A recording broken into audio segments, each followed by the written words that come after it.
All right. Well, it is not midday, Rob, but it is midweek. It is midweek. It is. And we are here. Thank you on the side. I'm not going to go through all the names, but what we want to say is thank you so much for joining us tonight. I'm going to read a brief intro. We have a lot to cover, and I have a feeling, Rob, this will not be the only community roundtable that we do have. It is time to take back the community that belongs to you. And so before we get started, I just want to read a brief statement. I am taking lead on this conversation for Get Haunted tonight. You've heard from Rob, and now it's time to hear from Sarah, the other half of Get Haunted and Paranormally Blind. So bear with me, guys, because we all know reading and scripted stuff is not my forte. But we're gonna go ahead and give this a shot. So first of all, welcome to tonight's town hall. The intent of this conversation tonight is one to create solutions and to give voice to those in the community that are affected and are seeing others affected and are done with staying silent. Hello and welcome. My name is Sarah, co owner of Get Haunted and also host of Paranormally Blonde. You've seen or most certainly heard, this is true in the last 2 years, the drama that has played out for us, and most recently, the very public drama. Almost 2 years ago, Rob and I did go live in an impromptu moment. It was very impromptu, wanting to reach out to the community we had built and to prepare them for either our departure. I think that day, Rob, we both were sort of, we don't know, is this going to be our goodbye or are we going to fight for our business?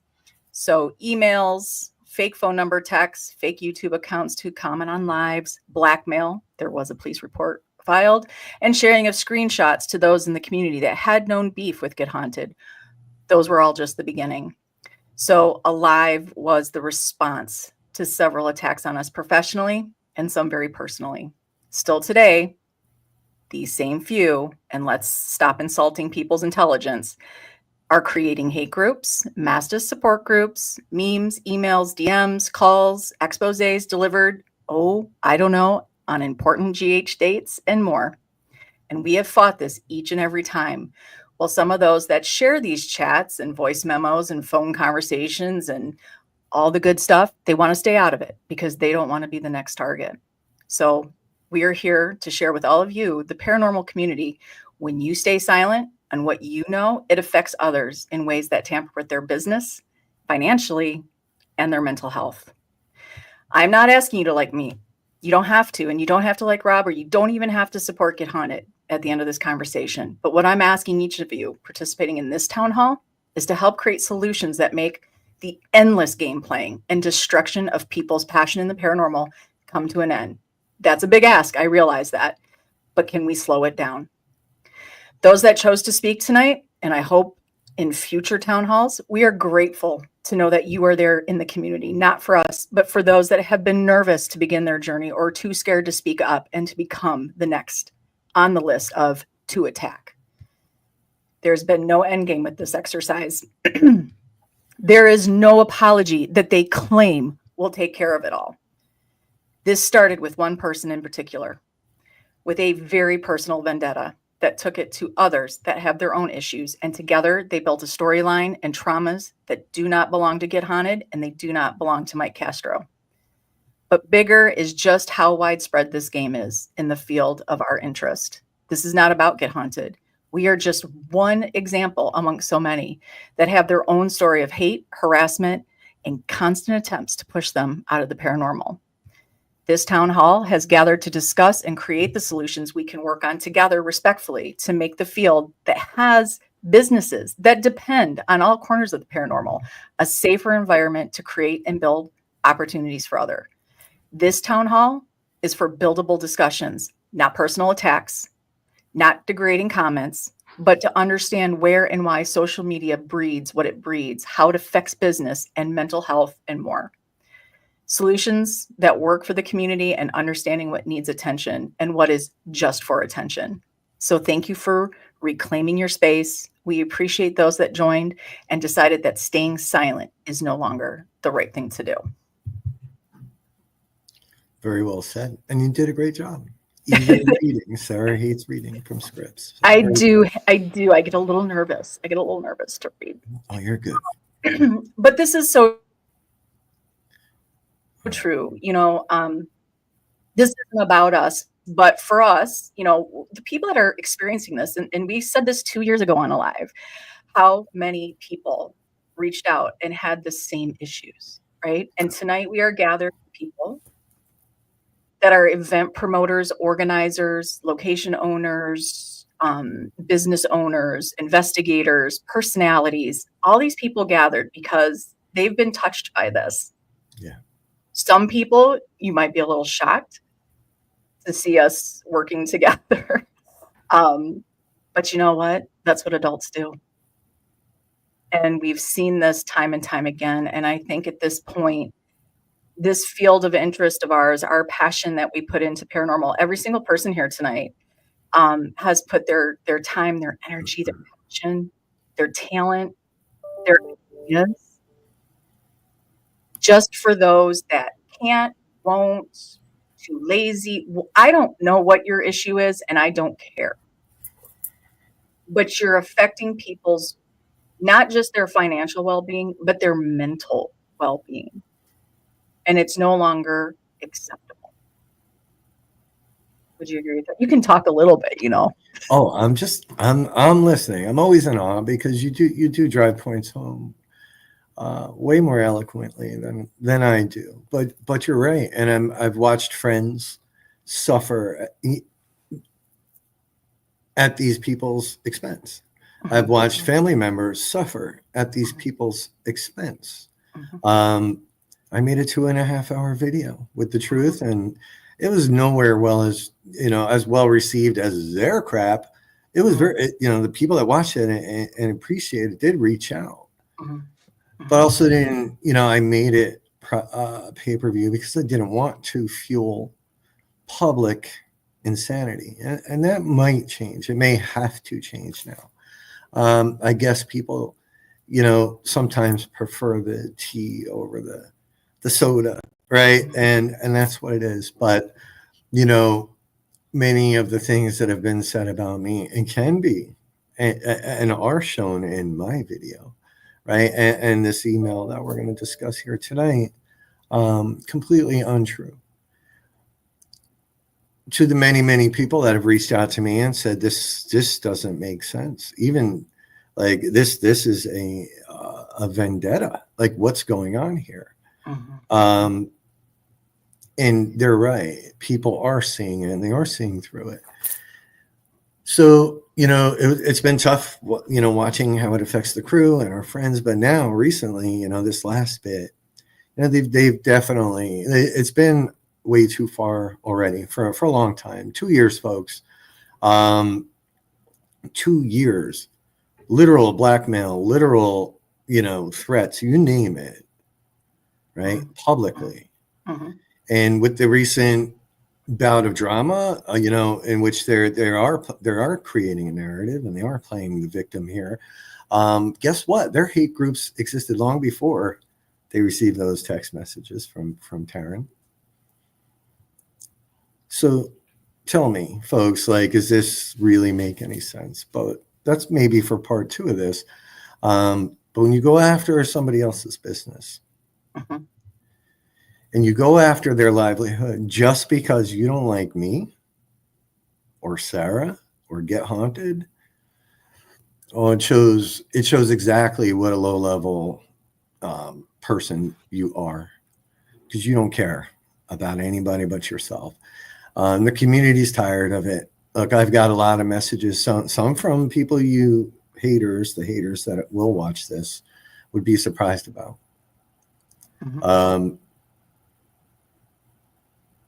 It's not okay. It's no longer okay. It's not okay in this field. It's not okay in any field. And it's not okay as human beings. So you're not going to break me. You're not going to break me because I know I can stand behind the truth. We'll bring up the email a little bit and I'll show you exactly what tactics these people are using. But tonight, I've been out there kind of fighting this battle, but now they've taken it a little bit too far. right? And now you got to deal with other people. And what you're doing, folks, is shining a big old light, not on me, not on Sarah, on yourself. Mm-hmm. So that's all I have to say right now. I'm here to answer questions and monitor and bring up documents and things like that. But there's a panel backstage waiting to be heard. There's. Y'all have heard from me. So, Sarah, you take the wheel right now. All right. Well, and what I'm going to say, I'm going to bring up my girl Ashley and Jeff.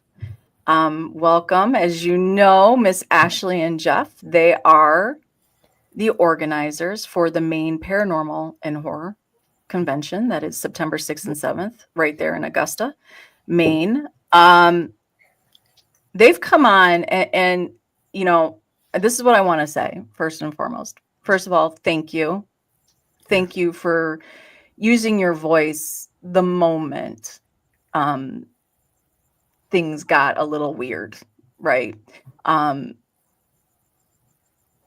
put in this much effort, money, energy, passion behind the Go Big or Go Home event, your first annual, to receive something that was received and then having our name attached to it along with Mike Castro. These are the things that I think when we hide them or we don't discuss them in the community, there's somebody else out there that has been in this position and they don't know what to do. And I think what I've never seen, an expose, a 4-part series, lives to discuss all the dirt. What I've never seen come out of that is a solution. And I've been asking for this conversation for a long time. We even offered this to somebody that had reached out to say that he understood abuse and he wanted to hear our side of the story. And when we said we don't want to talk about the dirt, but we do want to talk about solutions, he didn't want it. So I have to thank Ashley, you, and Jeff, you, for agreeing that this needed to happen. And it needed to happen as quickly as it did. So thank you and welcome to our community roundtable. Well, should we bring up the email just so people understand what has spawned this? Should we? Yeah, Okay. I think that's what we need to start with. Okay. So Go ahead, Sarah. No, this is Ashley, because here's the thing. We are the name that gets attached to everybody's problem. And so we received a reach out that Ashley was contacted because of this email that was sent. Ashley, Jeff, this is your story. We're in it, but this is your story. So take us through it. So this has gone too far. I get people are mad at Rob. I get people are mad at Castro for some bull crap stuff that happened years ago. This was years ago. So keep that stuff, like have a conversation with Rob and Danger about this. Like we're all grown adults. But to bring other businesses and other like teams and locations and stuff into this event centers. That's crossing the line. So this has crossed the line at this point. I mean, believe me, we were warned at the beginning by this and that, you know, like I don't think like this and that about Get Haunted, this and that about Rob, this and that about Danger. And I said, you know what? They've done nothing to us. They've done freaking nothing to us. Why are we not going to talk or invite people to our events just because somebody has a 3-year-long stupid vendetta against them? That's not who we are. That's not who we are. People understand this email wasn't sent to Ashley and Jeff. This was sent to the Civic Center where they're holding their event. So this is not an effort to warn Jeff or Ashley. This is an effort to destroy their Paracon, to destroy your Paracon. To the people that are coming to this, and there's a lot, that's what this is. right? Why? Because they said, hey, you know, let's talk, or go talk to them. We said we weren't Because picking they sides. refuse to be held hostage to these terroristic type of actions. So Just just because everybody we said knows, this was sent to the Civic Center. And I'll do a whole nother thing about my whole piece here, right? But I didn't mean to steal that from you. I just wanted to make sure people understood where this was sent. So we got a message from our event organizer. Amazing lady. So we are hosting our event at the Augusta Civic Center. It is one of the largest event centers in the state of Maine. We get a message from her, and she's a little concerned, and I get it. She said, you know, we just received this email and it's not signed by anybody. So somebody's going to send an email. If I'm going to send something to somebody of this nature, you're damn straight I'm signing it. I'm signing it. I'm going to own it. Whoever sent this isn't freaking owning it. They did not sign this email. So we're going to send an email accusing people of doing things. We are going to defame their character, and we're not even going to sign it. Yeah, you're right, Crystal. They're cowards. So we get this, and she goes, you know, I don't know what's going on here. But I'm just forwarding this to you. She goes, could you look into this and let us know the outcome? I am very, very lucky. Our event organizer is amazing. She knows our character. She knows who me and Jeff are. We are the nicest people you will ever meet in your life. But you just screwed with my livelihood in an event that we have spent countless hours putting together. We have the biggest lineup of people coming to this event. We have spent thousands and thousands of dollars, I don't think you even realize, on this event. And you're trying to shut us down because you don't even know the facts. We'll break down this email. Nothing in this email is a fact. Not one fact. It's like telephone. Remember playing that game when you were kids? Yeah. That game, telephone. Somebody says poop.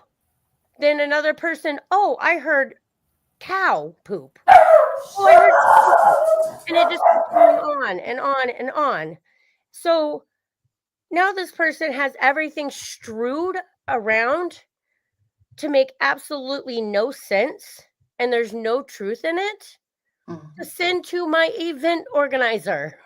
Like, how grown up are we? We are all adults. If you had a problem with me having Rob or Danger or Sarah at my event, take this to me. Take this to Jeff. Well, I'd like to add to Ashley, even though this is your first annual convention that you're putting on, you know, Get Haunted has been doing the circuit Yeah. for the last few years. And this is where the community needs to step in. I get that lives that are going to give you the dirt are so just scrumptious. I get that, right? You just want it. What we need to do as a community is understand, if you've seen us at an event, where have we been the threat? Where have we not behaved ourselves? What have we done at these events that would make you go, yeah, that seems about right? You know, and I think this is what's sad, Ashley, is these emails waste time. It cuts into your effort. It possibly damages your effort. And it throws a bad light on people when the actual actions of what we're doing out there should be speaking louder. And the community that sees us out there at these paracons, we don't go to just small paracons. We've worked some big paracons. Where have we been the issue? And why are you believing these people just because they're somebody you love to watch? Seems to me like this is part of the problem with social media, right? Like, to this email, and I'm gonna keep it super real. I still have not read this email in its entirety because it's ridiculous.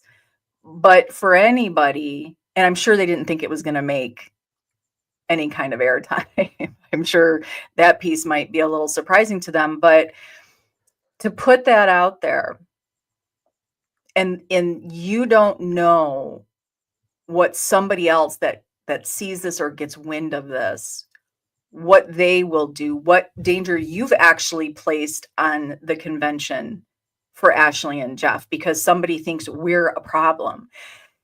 You are the problem. You are causing the threats. You are causing the danger. We have behaved ourselves at every event we've ever put out or been a part of. We don't send this stuff to people. The very thing they talk about, right? Their biggest concern is the very thing they do. Now, we don't know that this belongs to anybody in our group. No, we have no clue who it belongs to, and I'm not gonna even make assumptions. Mhm. But the fact that we're all grown adults here, like, we need to band together and stop this. Don't support the hate. There's Mhm. hate groups out there. Mhm. Why are we supporting them? Like, Mhm. why do you support hate groups? Like, everyone needs to band together and get rid of these hate groups. Mhm. Back out. I know people get curious. I totally know people get curious and they want to know what's going on in these groups. You are not helping them. You are fueling the fire. Like, boycott. If you want to boycott anything, boycott these hate groups. Yeah. Like, it's not okay. Like, we're looking at this email. So it's saying Rob, Sarah, and Danger have been banned due to violent nature for bringing weapons into cons. Okay, so this stems from that whole stupid chat group with 3 people. I don't see you, Rob. You're like a cuddly teddy bear. I don't see you bringing weapons into a Paracon. Well, I didn't, right? You didn't. There were jokes made, comments made. They've taken parts of that and chopped it up and turned it into this narrative, right? The story's goes a little bit deeper. I'm not gonna Well, not gonna yeah, get into that on this one. but it's Um, just dumb. but every line of this email is a lie. And I Yep. did say to Bob Christopher, by the way, people need to understand the chat that they're referring to is 2 years old. Mhm. Since that chat occurred, I've ended at Pennhurst twice, 2 times. Yep. No, nothing. It was never an incident. In fact, they were very supportive of a situation that was happening at that time. And that can come up, later, maybe. And I said to Bob Christopher, you hugged me that morning, right? And if the 45 that they're showing, and there were pictures, Mike and I were flexing our gun muscles in this chat, you would have They felt it. sent these pictures to my event organizer. Yes. He sent the pictures of this chat. Oh, Yes. only the pictures that made it sound Mhm. like it belonged Well, to the paragraphs that they wrote. and That's this is the what problem. they've done to incite, a lot of activity. So, and it's in my video. And some people have literally stated they don't care about the truth. They just hate the shit I said. And that's fine. That's fine. But the truth is, number one, I didn't bring any firearms to Pennhurst. Number two, this defrauding a nonprofit is and pending trial. First of all, pending trial would mean that I would have been arrested and indicted, and then you go to trial, right? What nonprofit? Ashley, I sent you my I have his full background check. I He went told and me. did yet another background check today. I gave it to Ashley. I think that was today. Yeah.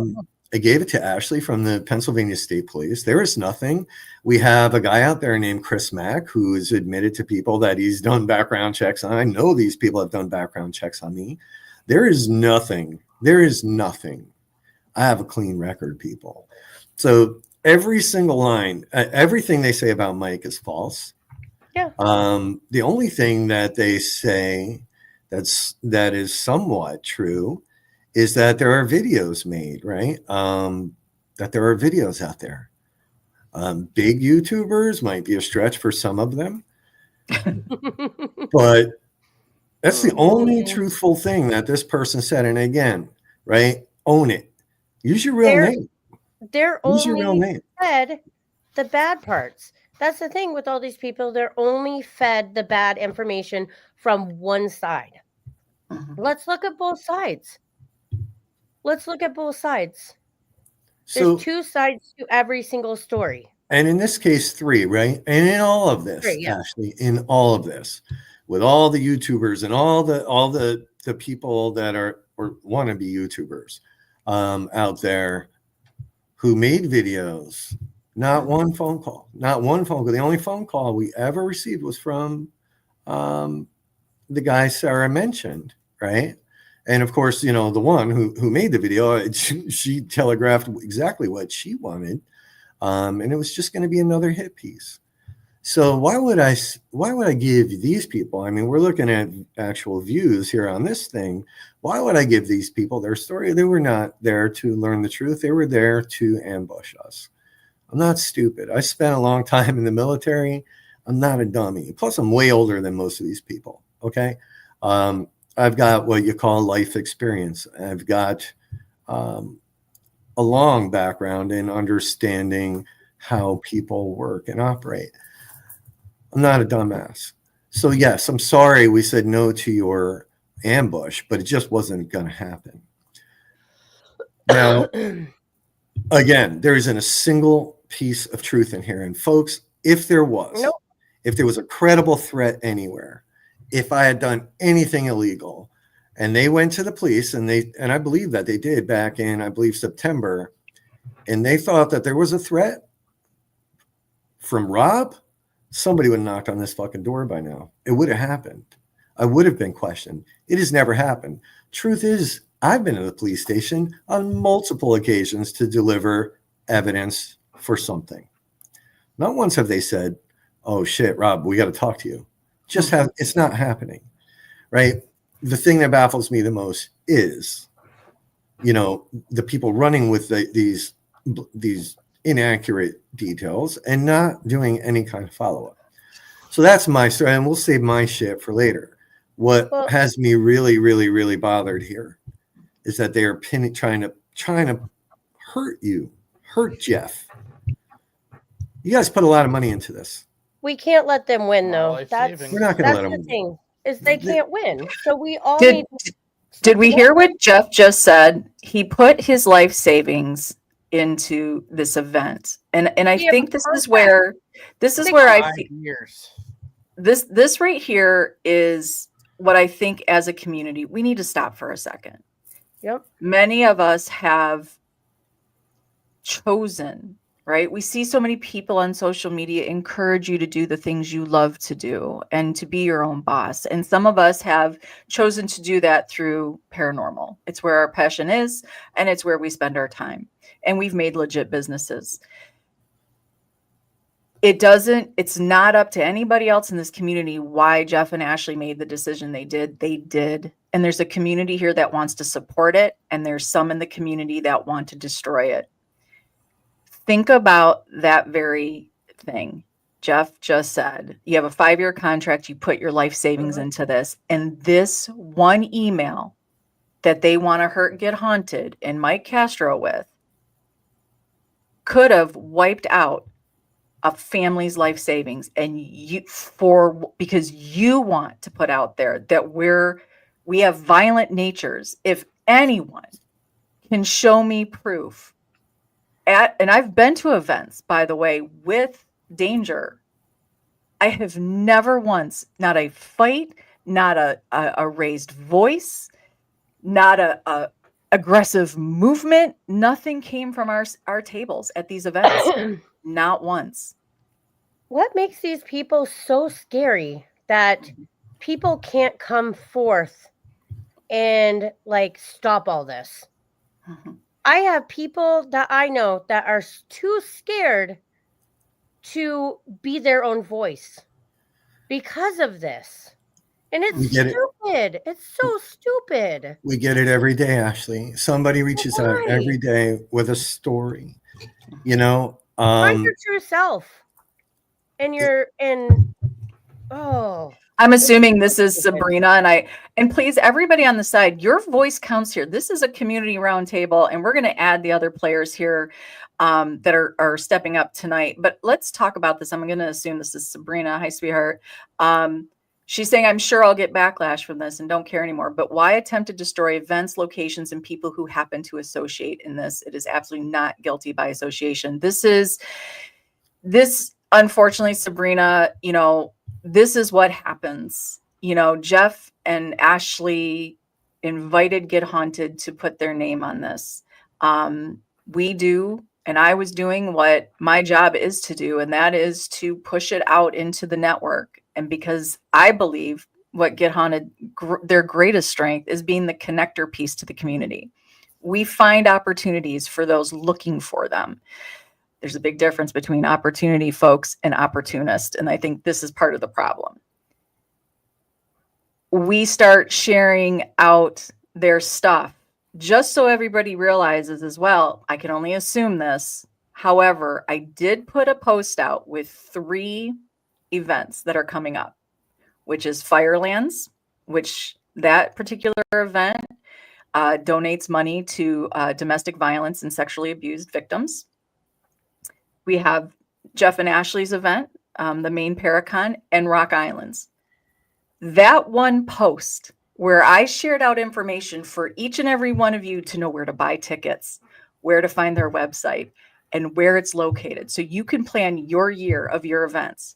That one post sent a lot of people into apparently overdrive, because this email ends up at your event location the same day. Another person, event organizer, I hope, Jen, I'm not speaking out of turn here, but receives something. Suddenly people are receiving things because Get Haunted shared it in the network for the community. This is a problem. And that's the thing, is it's too much. We all need to come together and let's build a stronger community than the community of slander and the community of misinformation. We need to build the paranormal back up. Mm-hmm. I don't care if I don't like somebody. Mm-hmm. I would never, ever, ever down their event, especially like broadcast that. I support every single event. You will see me personally share every single person on my friends list events. That's what we should be doing. That's what we should be doing. Your event isn't better than mine. Mine isn't better than yours. And that's the thing, is it's a pissing contest. That has got to stop now too. Like, none of us are better than one another. None of us are cooler than one another. Dangerous in the house. Well, that was perfect timing, Ashley. But it's as he takes himself out. So that's the thing, is we need to band together and support each other, help each other out. Like, if you have an event and you need help, reach out to me. I'm here to help you. If you have questions and you are having a hard time doing something, hey, you need connections to, a horror actor, this and that, reach out to me. I'll help you out. That's what we're here for. We're here to be community. We're here to help each other. We're here to build each other up. You know what? Get Haunted, out of everybody I know in the paranormal, like, as far as like networks and like big names, between Danger, Rob, and Sarah, they have been our number 1 supporters, other than some close friends, for this event. And I'm sorry, and people think they're horrible people. I think they need to look in the mirror, because these 3 people have busted their asses way more than anybody. I'm just shocked at the amount of support they have given us for nothing. I want everybody to know. So I also added Candy. Candy is not just from the ashes, also show host of Oracle Whisperers. She's also the event organizer for Rock Island. Yes, it is no secret. I have given my time and working side by side with Candy and Lisa Viner, who is the owner of Rock Island. And also, just so everybody realizes, the beautiful Paracon above me here, Jeff and Ashley, had reached out and wanted to help support the amazing Rock Island Paracon. So here we go, event supporting event. Those are the moments. That's the connection we like to see. But I'm adding Candy to this because just like Ashley and Jeff have received backlash for having the Get Haunted name or the Mike Castro name out there, Candy, you as well as Lisa have received personal messages delivered to you because Get Haunted is a part of your event. Yep, it started with after we announced you were coming back for the second year, because you had us the biggest investigation we've ever had at the location, last year. We have you back, and within days of announcing you were coming back, Lisa, because I got all said people blocked, right? They can't get me. They start messaging Lisa, sending her the hate messages about how terrible Get Haunted is and how bad Rob is, and it's not safe to have you guys at our event because you're going to harm the community. Lisa immediately sends it to me and says, look at this. This is bullshit. I mean, what people don't see at our event last year, you guys were getting ready to do your presentation. There was a proposal that didn't get to happen that was supposed to happen. Rob steps up and is like, no, this is going to happen. And he helped make a proposal happen. If he's all about himself, why would he give up his moment in the spotlight, so to speak? Then, so Lisa doesn't believe it. She blocks the people. And that's where the screenshot you guys just had up came from. They started posting saying, we don't care about the paranormal community or the people who attend our events because we're still allowing Get Haunted to come. And like that, just like with Ashley and Jeff, this is where I need everybody on the side to understand. Let's just common sense this for a moment. They're putting a title on these folks who are putting on big events with multiple people that are going to be showing up. And you don't even know everybody, not everybody pre-buys their tickets. So you don't know until the day of how many people are going to be there. Now you have somebody out there, and she has shopped this story around to multiple people, location, business associates, people that just work with us in general. But to put that out there, Candy, to write a post and to say that you don't care about the community, they keep saying we put them in danger. But am I making a bigger deal about this? If you were putting people in danger, if Rob was doing murder threats, he wouldn't be sitting right in front of us now on the screen. He'd be behind bars. And if someone was threatening my life, do you think I'm going to go on Facebook and send posts? No, my ass is going to be at the police station and it's taken care of. It's not going to be these back and forth games and messaging other people hating on him. But I don't like that it puts you as event promoters and organizers in a position now where other people in the community that might not have the ability or choose not to have the ability to think this through a little deeper. And now they look at you like, well, you guys don't care about the safety. Now they're going to have a problem with you. This is the trickle effect that if you guys don't think, Rob and I could tell you tonight that we're done and that we are going to step out of the paranormal. We promise you who's next. And it got worse. So after that, Sarah starts working side by side with me and growing it, bringing on more people, opening doors that might never have been opened for Lisa and I had it not been for Rob and Sarah. We changed the name because it's not just paranormal. We changed it to the Esoteric Expo.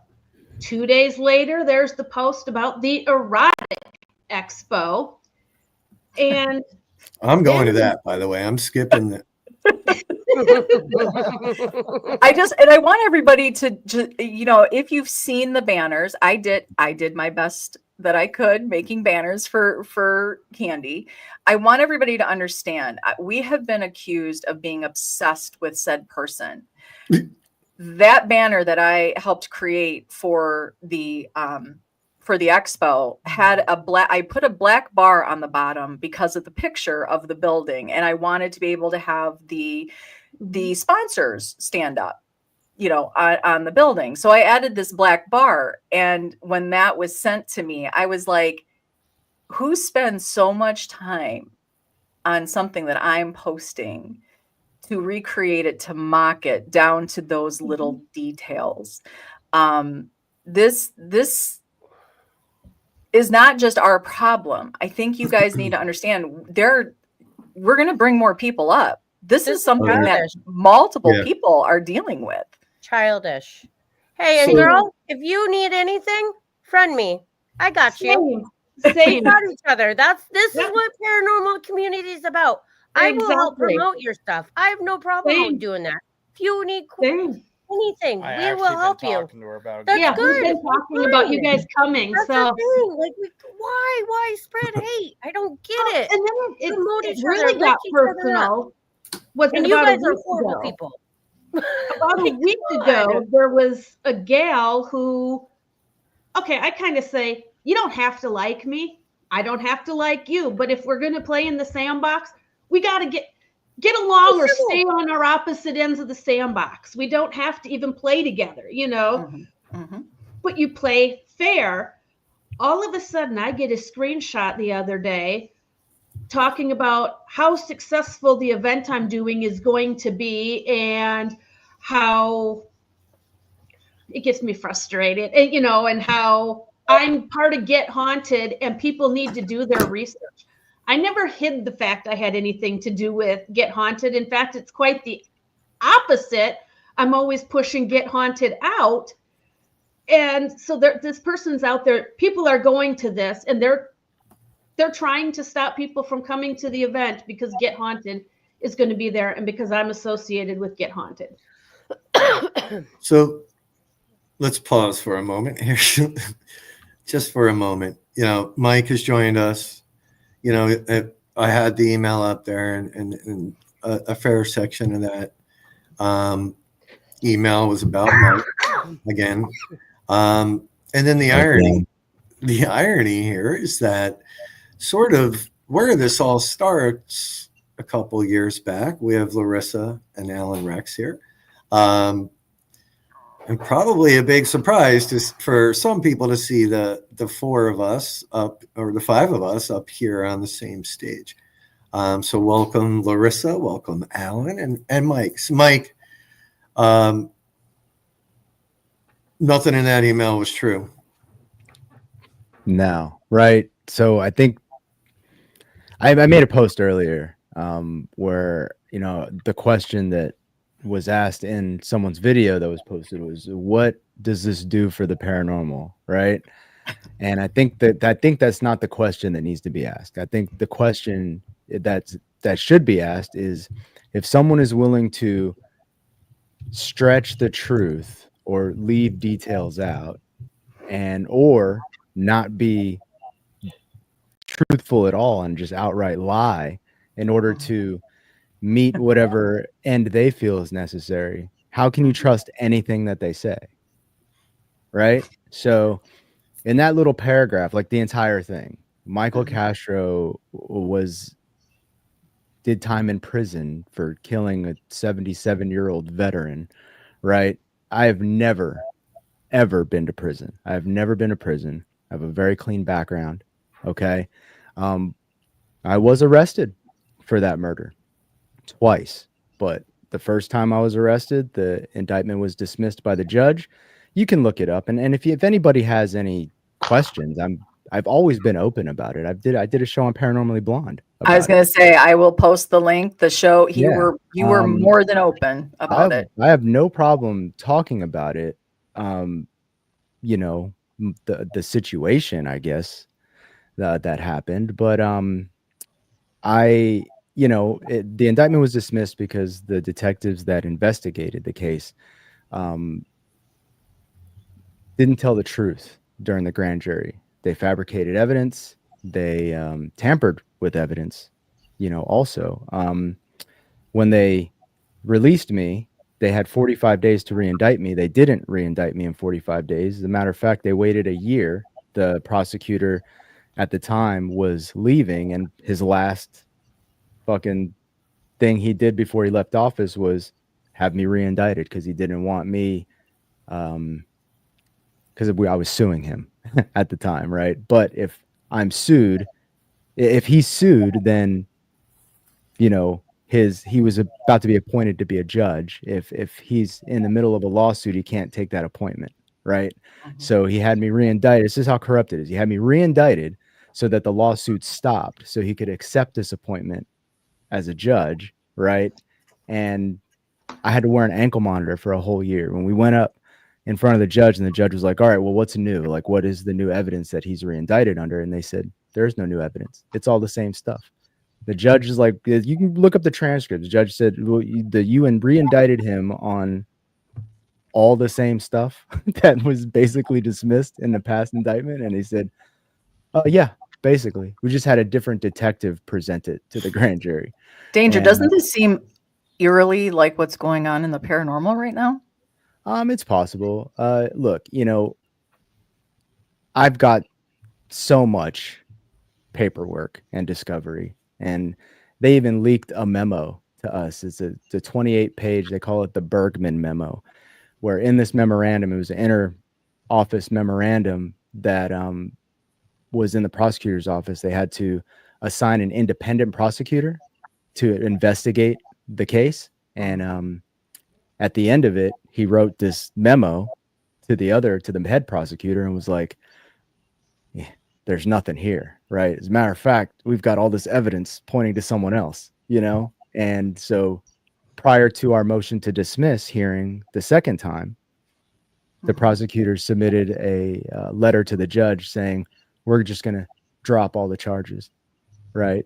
So they didn't get to hear our motion to dismiss the second time. I was just let go. I was just released, But after that, I got to sue the state of New Jersey. My lawsuit went forward, and after many, many years of waiting, it finally settled, and I won a substantial amount of money from the state of New Jersey for ruining my life. So this happened.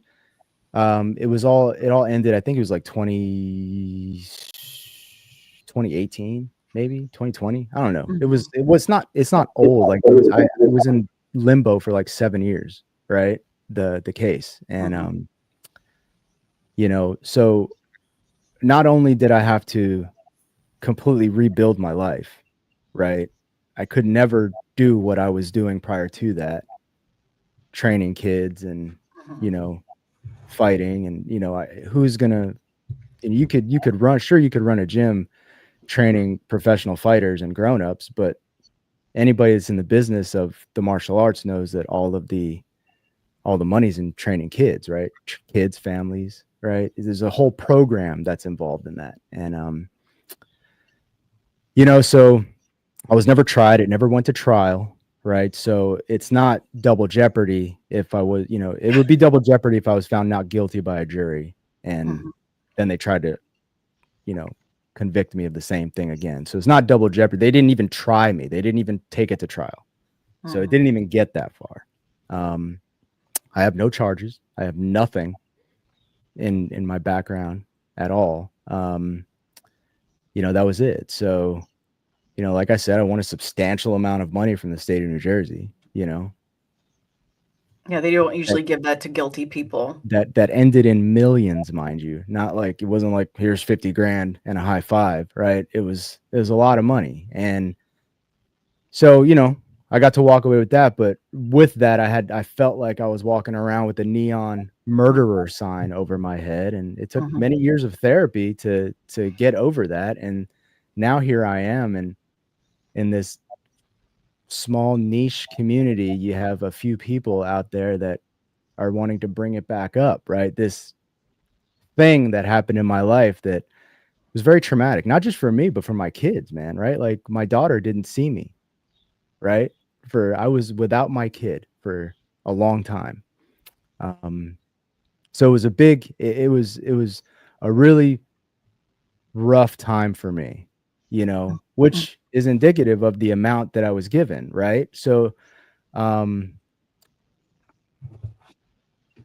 nothing's ever going to pay for the time that you miss with your family, but I think what's like super low is people are now trying to bring it up like Mike killed a guy, like it's fucking just ridiculous to me. You know what I This is mean? still affecting you.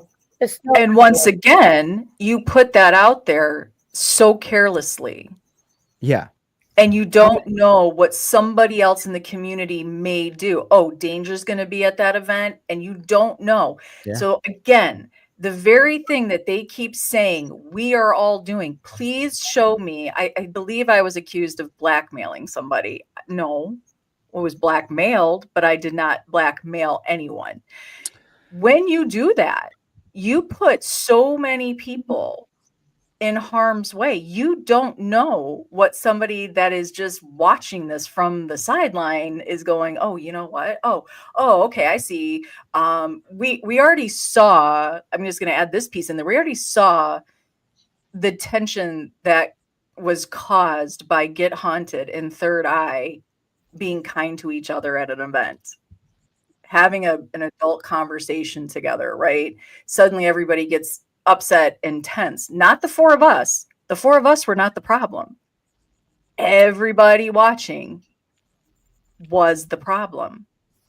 And to me, these are the biggest issues we have right now in the community. You don't know what you're doing to somebody out there. That is, you're putting everybody else in danger because you have a personal problem. You don't like us. Just say that. I don't like you. Okay.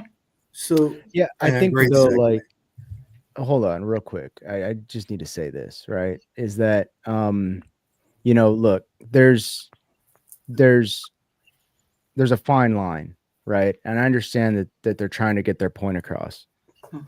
Sure, right? It's America. Yeah, it's the First Amendment, right? There's a Yeah, point. whatever point that is, but you don't make your point by lying. You don't make your point by lying, and you don't make your point by if you're so scared of these people and these people are such a threat, right? Then why do you make fake funny posts about their posts, right? Like, why do you draw attention to yourself if you're so scared of people? Then, like, I just don't understand the logic behind it. And listen, I'm sure this is going to get chopped up and used in the latest episode of whatever they decide to put up. But look, I haven't really been involved and said much, and I am super creative, and I'm love making fun of things. So let's fucking go, man. Right? Like, I get bored sometimes, so I'm all about it. I just want you to know, though, at the end of that road, there's no solution, right? Like, so the solution is let's just address whatever issues that need to be addressed, and go from there, right? Like, but all this emailing to people and making these posts and all this stuff, it's all self-serving. Even my post today with the techno music, that was a very self-serving post for me, right? There was no point to it whatsoever. It served absolutely no purpose whatsoever.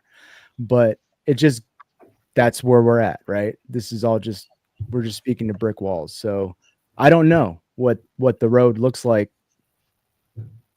moving forward. I think a lot of the community has gotten comfortable with this, the call out culture, right? And you just got to be careful who you're calling out and what you're calling out, right? If it's not true, then you just lose all credibility. Yeah. So, and you're right. Now, and this was a good segue because 2 years ago, maybe even longer at this point, I don't even know anymore. Larissa, Rob, and Danger and Taryn were in this battle. And now, Ellen was in there too. I'm sorry, but I always forget about you. Listen, I wanna just say, I've always said, and these people can always say, I was like, Alan's a really sweet guy. You I've have always said said that. that. Used to I've piss always me said, I said Alan's Larissa's a sweet guy. I just want to say that. I was like, I bet Larissa beats him. Right? I just say that a few times. Everybody says that, but you It's know, okay, Alan. This is. Do you need help? Right. Yeah, when you raise your hand near me, I go like that. It's So, whatever. and we're not going to get into the dirt and all that bullshit. But what happened ultimately was we all realized it was stupid. It was stupid, and there was a lot of childish bullshit going on. Larissa, Alan, Rob, Sarah talked, and we were like, let's stop. Let's just stop. And I'm paraphrasing here. Let's stop throwing punches and let's start talking. And that's what we all agreed to. And we were at a Paracon a couple of years back at the Battlefield Bash. And it was awkward and it wasn't fun, but we could coexist. I think we said hi. I think we waved. And the agreement was, if there's any kind of issue, let's talk before we go back to war, because it's fucking stupid at this point. And there was a minor thing that happened, and I walked over to your table, and Alan was there, and Alan and I were like, let's talk. But it was like the whole world was watching. They're all watching, right? So I'm like, we were going to go in a private room, and I'm like, well, people are going to think that's weird, and they're going to send like SWAT teams in. Let's go out on the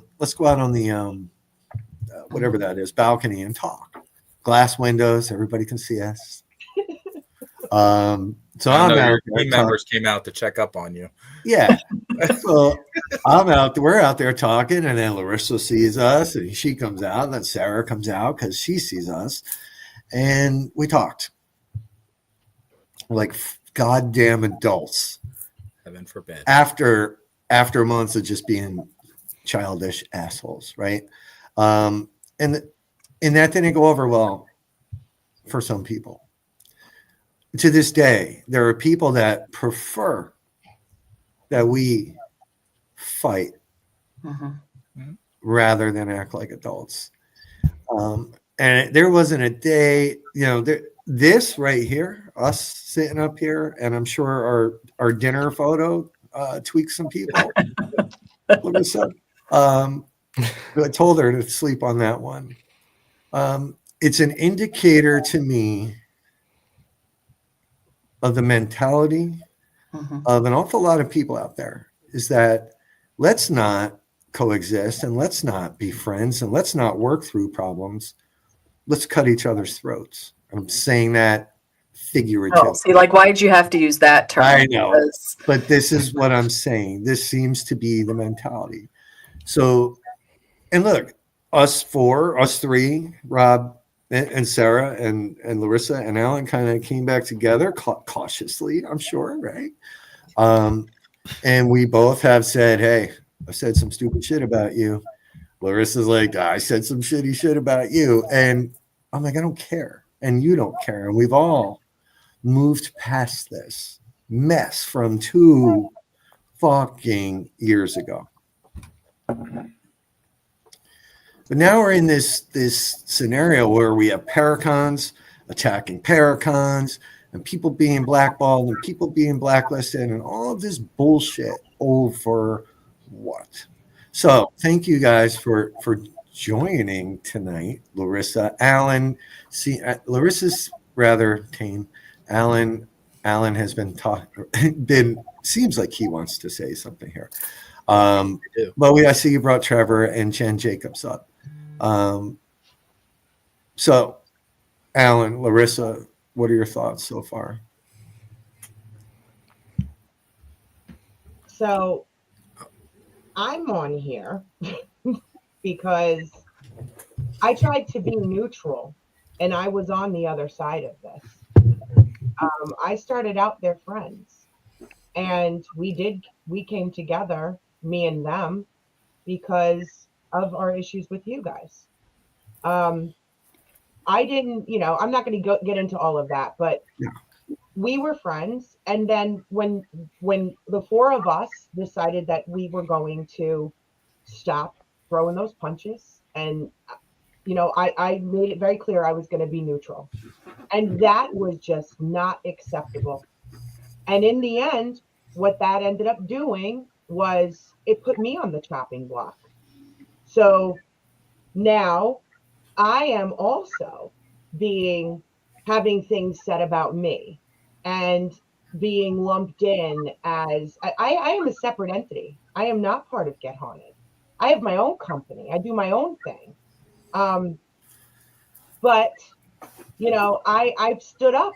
Enough is enough. Like, I got to a point where, even though I was saying I'm going to be neutral, I'm going to be neutral, I'm going to be neutral, I got to a point where, even though it was affecting me, I was like, I'm still not going to say anything because I didn't want it to appear like I was taking a side. But I have said in the past, when I felt like I was being attacked by you guys, I was frustrated by people who said that they were my friend when they didn't say anything and they had platforms. So I felt like, you know what? I've got to say something because it's getting ridiculous. These people are being attacked. And I just felt like at that point, something had to be said. And I felt like I kind of I had that shift. And you know what? I found out that these people were, in fact, doing the things to me that they have been doing to you.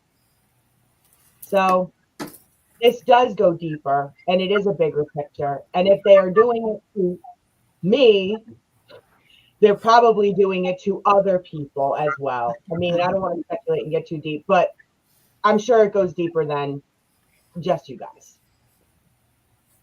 That's it. Those are my thoughts. Yeah. And a lot of great conversation so far. I'm not trying to repeat anybody. So, a little while ago, we talked to somebody that's in this camp, and I posed the question, when is enough enough? Mm-hmm. That person's response was, I don't know. Mm-hmm. Both sides are out, right? Both sides are out, right? They shared their stuff. You shared your stuff. Everything's out there. Mm-hmm. Time to move on. Not everything. It's okay to move on. It's okay to disagree. Mm-hmm. It's okay to mend relationships or build relationships. I never thought I would be sitting here with Sarah, Rob, and Mike, especially. But I have respect for you guys currently, and that's because we communicate it, and that's what adults do. But it's okay to move on and change perceptions. Like, you don't have to be this person. You got your stuff out now. Be an adult, move on, agree to disagree, do your thing. It's that simple. Do you think, though, Alan, on some of this, we're all here. We're all here together on one screen. We have a lot of support here on the side. And I'm sure in that number up there on top, there are some people that are from the other camp. But how much of this really does rest on the community? Because, Larissa, you mentioned something here very important. When people see what happens, when you see what happens to us, but say you don't like it, you might not love us, but you see it happen and you're like, this is not cool. But you don't want to say anything because you don't want to be the next one to get it. And you're seeing Third Eye getting it. You see Get Haunted getting it. You see Candy getting it for her event. You see Ashley getting it and Jeff getting it for their event. You see Jen Jacobs for her event might be getting some slack because, well, God forbid what, Get Haunted is sharing it. Who wants to be next? And I this is where I keep asking the community, like, who are we really mad at? Are we mad at the assholes? And I'm sorry, I'm just going to call them that because that's what they're being. Are we mad at them? Or are we mad at the community that takes these things and passes them along as fodder and continue to feed the beast? Like, where is the real accountability? We're never going to stop everybody. You're never going to stop people from having their shit opinions, right? But where do we come in as friends? And the neutral thing, I have learned, does not work. Being neutral does not work. And you don't have to hate your friend, but you can say, dude, what is your problem? We tried. Yeah. And to your followers, right? I tried that. And I ended up the subject I ended up the subject of episode 2 of a 4-hour podcast by doing that. So Yep. it didn't work for me. And to answer your question, Sarah, who am I mad at? I'm mad at everybody in the community who doesn't say to their friend, "What are you doing? Mhm. What are you doing? Like, why are you allowing your friend to behave that way? Why are these? I want to know why the location owners are giving them an audience. Why are you giving them an audience? Why are you banning other people from coming to your location? I've seen this stuff out there, and I'm not going to put anybody on blast. We know what's going on. I can't believe what I'm seeing. Why are you giving this group of people an audience? Stop. You're actually ruining it for ticket holders, patrons, people who want to come to our events because somebody's whining. I was a teacher for 7 years. Put her in timeout. Enough is enough. Why are we supporting these hate groups? Why are we supporting these hate groups? Why are our friends supporting these hate groups? Like, you have to say, really? Like, you're stooping to a whole different level.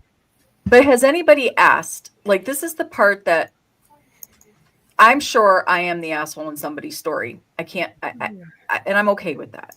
But why don't we ask why somebody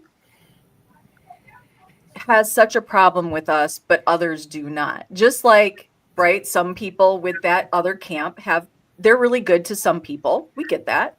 And to others, they're not. Why is no one going to say, okay, what's really going on here? Because if we sat down and built our resume for you, showed you our resume, I promise you, digging through other people's garbage and putting it out there is not on it. We're building opportunities. We're working with other companies, right? We're working with other event companies and organizers. That's what we're doing. So why does the community not stop before they go on their platform? To your point, Larissa, some people hear a story and then they go on their lives and they're like, you need to listen to me. And these people are horrible. Really? Yeah. It's not answering the whys. It's just stop and move on. Like, be done. Do something productive in this community instead of causing chaos. There's another side effect that happens here, and it's one of the sadder pieces of this is the actual victims, right? Actual people that have suffered from abuse. They get their shit pushed aside. They want me there. Their story gets lost. It gets buried, and it makes them fearful to come out as well. And Jen, let's add Jen Jacobs to this conversation, because Jen, a big piece of what you do with your women's events and your Paracons is to aid. I believe you have a personal story as well that aids with people who are abused, assaulted, that are victimized. And this does take away from actual victims, right? This takes away our attention. You're spending your time on just disliking Get Haunted, but you're making it into a big story, and people who really need the attention and help, they lose out. How does that make you feel as an event organizer? It's very irritating because there are a lot of women. I know there's even men that have been abused, and it takes away, and some people like the attention it gives them. Mm-hmm. And I actually posted a while back on Get Haunted, and I was asked, why are you posting on their page? I'm like, because I'm sharing it out. I said, it doesn't matter whose post it's on or what page or group it's in. If it can help one person and bring attention to that, mm-hmm. and to help them, then that goal is finished and done. They can get the help they need. And, there's some people out there, like I said, they enjoy the attention, which deviates from our goal of domestic violence and sexual assault to help them. Some people get that attention and they just keep exaggerating to keep getting more attention. And I'm not saying it's one person. I've No. seen a few do it, and I've seen some recently as well. You know, just yeah, and that what some of what they do in itself, I've watched what they've done to Sarah, like the memes and the words and all kinds. It's a form of abuse. It is another form of abuse. It's vile. It's disgusting. So how do you go out there, right, and talk this big game after you've beaten somebody up the way they beat people up? It's sad, and I'm going to be honest. I'm looking at everybody on the screen. Truth is, I didn't like Mike in the beginning. Mike knows that. Mike, I wanted to fight him until I figured out. Hey, you listen. It's the one brown guy on the screen here, and he's got a problem with him. That's all I'm saying. Go through everybody. Stop squinting your eyes when you talk about me. First of all, okay. Jen and I had beef in the past. He's just mad you won't hug him. We almost everybody on the screen. I've been Trevor. I wanted to kick it. Even Candy. Candy, you were a part.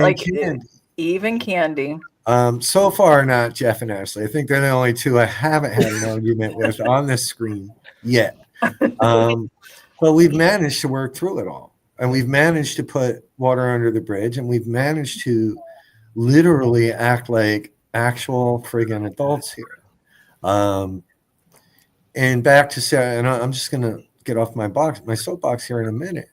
But back to Sarah's comment. Look at resumes. You can go back on my page, on my shut up, Denise, on our business pages. Go look at them. We don't delete anything. Our behavior has been far different than theirs. And that's what I'm going to leave that with. You want to judge me and not know me? Let's look at resumes. Let's sit and talk. They're not making videos about you guys, how you've helped. Nobody's ever said to me, "Hey, have you heard about the research so and so did?" No, that's not happening. These are people that are really, really angry. But the business, the trickle down effect, right? We all have our spot, Ashley and Jeff and Candy and Trevor as an investigator and content creator, right? Larissa, Alan, Jen, Danger. We all have something, and we can all work together because in the end, that helps everybody in the community. We're not picking and choosing it. That doesn't mean that we all work with people we don't like all the time. I get that. But we all offer something in our businesses that can help elevate our purpose, our mission, right? We can help Jen with her Paracon that has a cause, right? We want to lift that cause, and we all can help each other. The personal attacks, the pettiness, I guess for me, it's hard to wrap my head around why we need to go there, why that needs to be the topic of conversation when everybody on the screen offers something amazing. You're right, Ashley. There is something deeper. What's happening is it's something deeper. I mean, it's something deeper in themselves. And they are, I think it's a form of jealousy, I would guess. Because they cannot handle what we are doing. Yes. Pick up a phone, make a phone call, right? But they can't handle what we're doing. But we all need to just come together as a community, band together. Mm-hmm. So that would be my question. I want to ask. Sarah, you should see where your face got stuck. It's always stupid. It's never a cute pose. I know. But I am curious, and I want to hear from each of you. And I'm going to start with you, Jen. Like, let's just offer, because I think this is the piece I never hear on the exposés. I just never do, right? Jen, what would be something helpful or something that you see that's missing, or a hole that's sort of staring at you in the community, that when these things happen, how can we reach out to each other and it not be a gossip fest, but how can we reach out to each other to rectify something or or at least cut it off before it grows into the monsters that they grow into, right? So I'm curious, Jen, like, as an event organizer, if you saw something happening or you got a piece of information, what is something you can see us doing as a community to say, hey, we need to talk, or we need to do XYZ in order to rectify this problem? I think everybody needs to see both sides of the situation. So, you saw the message I got. I shared that with you. Mm-hmm. And they say there's two sides to every story, but you only heard one side. And people usually go with the most negative side there is. And I mean, that's in your own personal lives too. Somebody hears a story about you at work or kids at school, and that happens a lot. They don't go to the other person and say, hey, I was told this. What's your side? Be neutral and make your own informed decision. Don't just rely on what the gossip is or the negative is. Mm-hmm. I think that's very true. Trevor, as an investigator and as somebody that has been with Get Haunted and your own personal journey through the bumps, right? What is something that, and you do help with, just so everybody knows, Trev is a huge help with the Paranormal Podcast program, also has a show that he canceled so kindly tonight because we took over the airwaves. But what is something as an investigator and a big piece of the part of the community, what is something you can see that needs to happen? That's a big question. So I think one of the best things that I can speak on that I have actually done in the past that I haven't seen or heard done, at least for my ears, it may be happening, I'm not sure, but is during a investigation, if someone doesn't like how a tool's being used, or if they're not compatible with the investigation style, because in multiple rotations there's multiple different styles that are being used, talk with them and turn that negative or that bad mindset into a positive. Because I've done this at MSP on the Devils on the Run thing. I was hosting, I'll keep this long story short because the point's at the end, but did a Phasma box Estes at the gas chamber, and at the end of the rotation, a guest, she came up, I don't remember her name, and said, hey, and she was very blunt, and she said, hey, you did great, but I didn't like that. And I go, okay, all good. What did you not like about it? And she goes, well, that investigative style just wasn't for me. And she was very distasteful. And I'm like, okay, that's all good. Was it was it the fact that the equipment was electronic? Was it the fact that it was audio? What was it? And she goes, I just don't think I'm an equipment person. And I said, that's amazing. And she looked at me with a really weird face and goes, that's amazing. And I go, yeah. She goes, why? I'm like, because now you've found your path. You found your path more structured. You know where you're headed. And she goes, what do you mean? And I'm like, Rob, up in 3D. I think you were in 3D. I said, Rob is doing a whole rotation on senses. And she goes, senses? I'm like, yeah, just your body is the equipment in terms. And she looked at me and goes, that's a thing? And I go, yeah, and I explained to her, like, in long story short, as we were going up the hill. And we walk up the hill, we do the rotation, we finally get to break. And she comes up to me with her and her friends and goes, she comes up to me and smiles and goes, I don't think I'm ever going to touch equipment again, but thank you so much. And I go, because a lot of stuff was happening that night, so I kind of lost track of it. And I go, thank you for what? And she goes, for giving me the right path. I was extremely uninterested in equipment I didn't know, and I felt so much stuff happen down in 3D. I closed my eyes and I think I found what I want. And I go, awesome.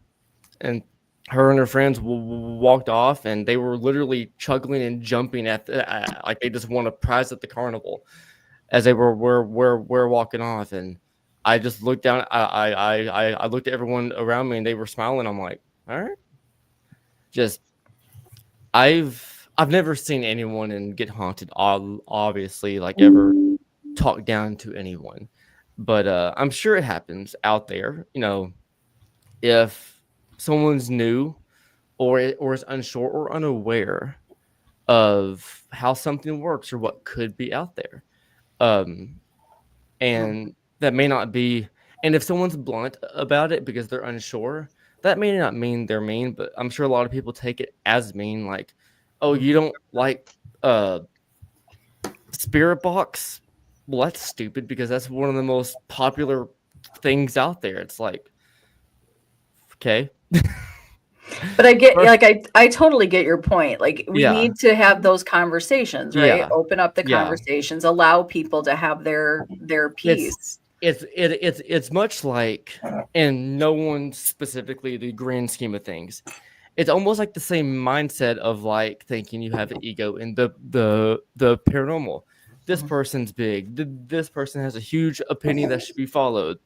Kind of goes with equipment, Spirit Box 7, and other stuff used on all these big shows and is well known to everyone in the field. Who gives a shit? If you don't like it, find something else. And I think too many people have that mindset, and that even goes with other concepts too. But I don't want to talk for too long. So just if someone has a question, if someone has an idea, or if someone needs a better understanding of how something works, don't shoot it down because fucking Zach Bagans said so, right? Lead them away from that path if they choose to, or if they seem angry or upset, and bring them positive vibes and be like, here, if you don't like that, you might like this. And even if stop. Sorry. That's your Trev, this is a Trevor long story short. Yeah. Long story I'm short. a storyteller. I'm You're sorry. good. You're good. But I think we're going with the conversation piece is what I'm getting off of Trev, is that it's important to have those conversations. Candy, as an event organizer, as a team that leads at a specific location, and also a Get Haunted member, God forbid, what is something you see that you can do to be more proactive when these things happen in the community to help other event organizers or locations? I think people in general have to realize we're not in junior high anymore. I don't have to like you, Sarah, but that doesn't mean I have to go calling and messaging everybody about it, because what they're doing, if I don't like you and I'm messaging about you, I'm not just hurting you. You, like you mentioned earlier, I could be ruining someone's life savings. I could be hurting a location owner that is counting on the income that they're getting from these events to stay open. And it hurts the general public who wants to come to these events that, well, now I'm not going to go, even though this is an awesome opportunity to see this or to help, like Jen's, the domestic violence. I'm not going to go because now they say Jen is bad. I need to stay away. You're hurting more than just the person you're aiming at your comments. So I guess it kind of goes back to, if you don't got something nice to say about someone, keep your mouth shut. Right. And for those on the side or anybody watching that wants to zero in, yes, that's an inside joke with Rob, Trevor, and the crew. So everybody that's getting tweaked about it can show. You're good. Wait, he's pointing. There's one thing that I would like to add, because I just asked permission to tell this from Patrick. So going off of Rock Island, amazing thing, buy tickets, all that fun stuff, right? So Patrick was, I didn't know him before the Paracon, and he came up, we talked throughout the whole night, and we kept it at the event, we kept it about who was there, and during the investigation afterwards, we kept our conversations about investigating stuff. After the fact, we hop on a phone call, we text throughout the next week, and he basically said that, paraphrasing, like Rob says, he basically says that coming up to Get Haunted stand and not only talking with everyone there, Rob, Sarah, and Danny, but witnessing from afar how they were treating people, which it was very nice. I know. Why watching from afar how they were treating everyone, for him that brought back hope and his will to come back into the paranormal, not into Get Haunted. He knew nothing about us, at least in person. We didn't talk much about that, but he texted me and called me and said he had been out of the paranormal for years because of drama and other personal reasons. Going to that Paracon, he went there to just have fun. And then he, from a distance, witnessed what Get Haunted was doing, walked up and talked and said hi. And leaving that Paracon, he reached out and asked me what Get Haunted was. And I was like, community, cross promotion, all the fun stuff. And he said that Get Haunted was one of the main reasons to why he was still here. All he needed was to just talk. And like Rob has said on multiple occasions, there is countless people who reach out to him, and I'm sure Sarah all the time, saying, this shit sucks, but I want to get back in. But that's one story that I know that's personal, so I wanted to throw that out there. Maureen, you should have messaged. I didn't even see you sitting back there. I don't know how poor Maureen's like, Jesus Christ, I'm so Way to sorry. go, Rob. I was like, go ahead, but Sarah. same question to Larissa and Alan.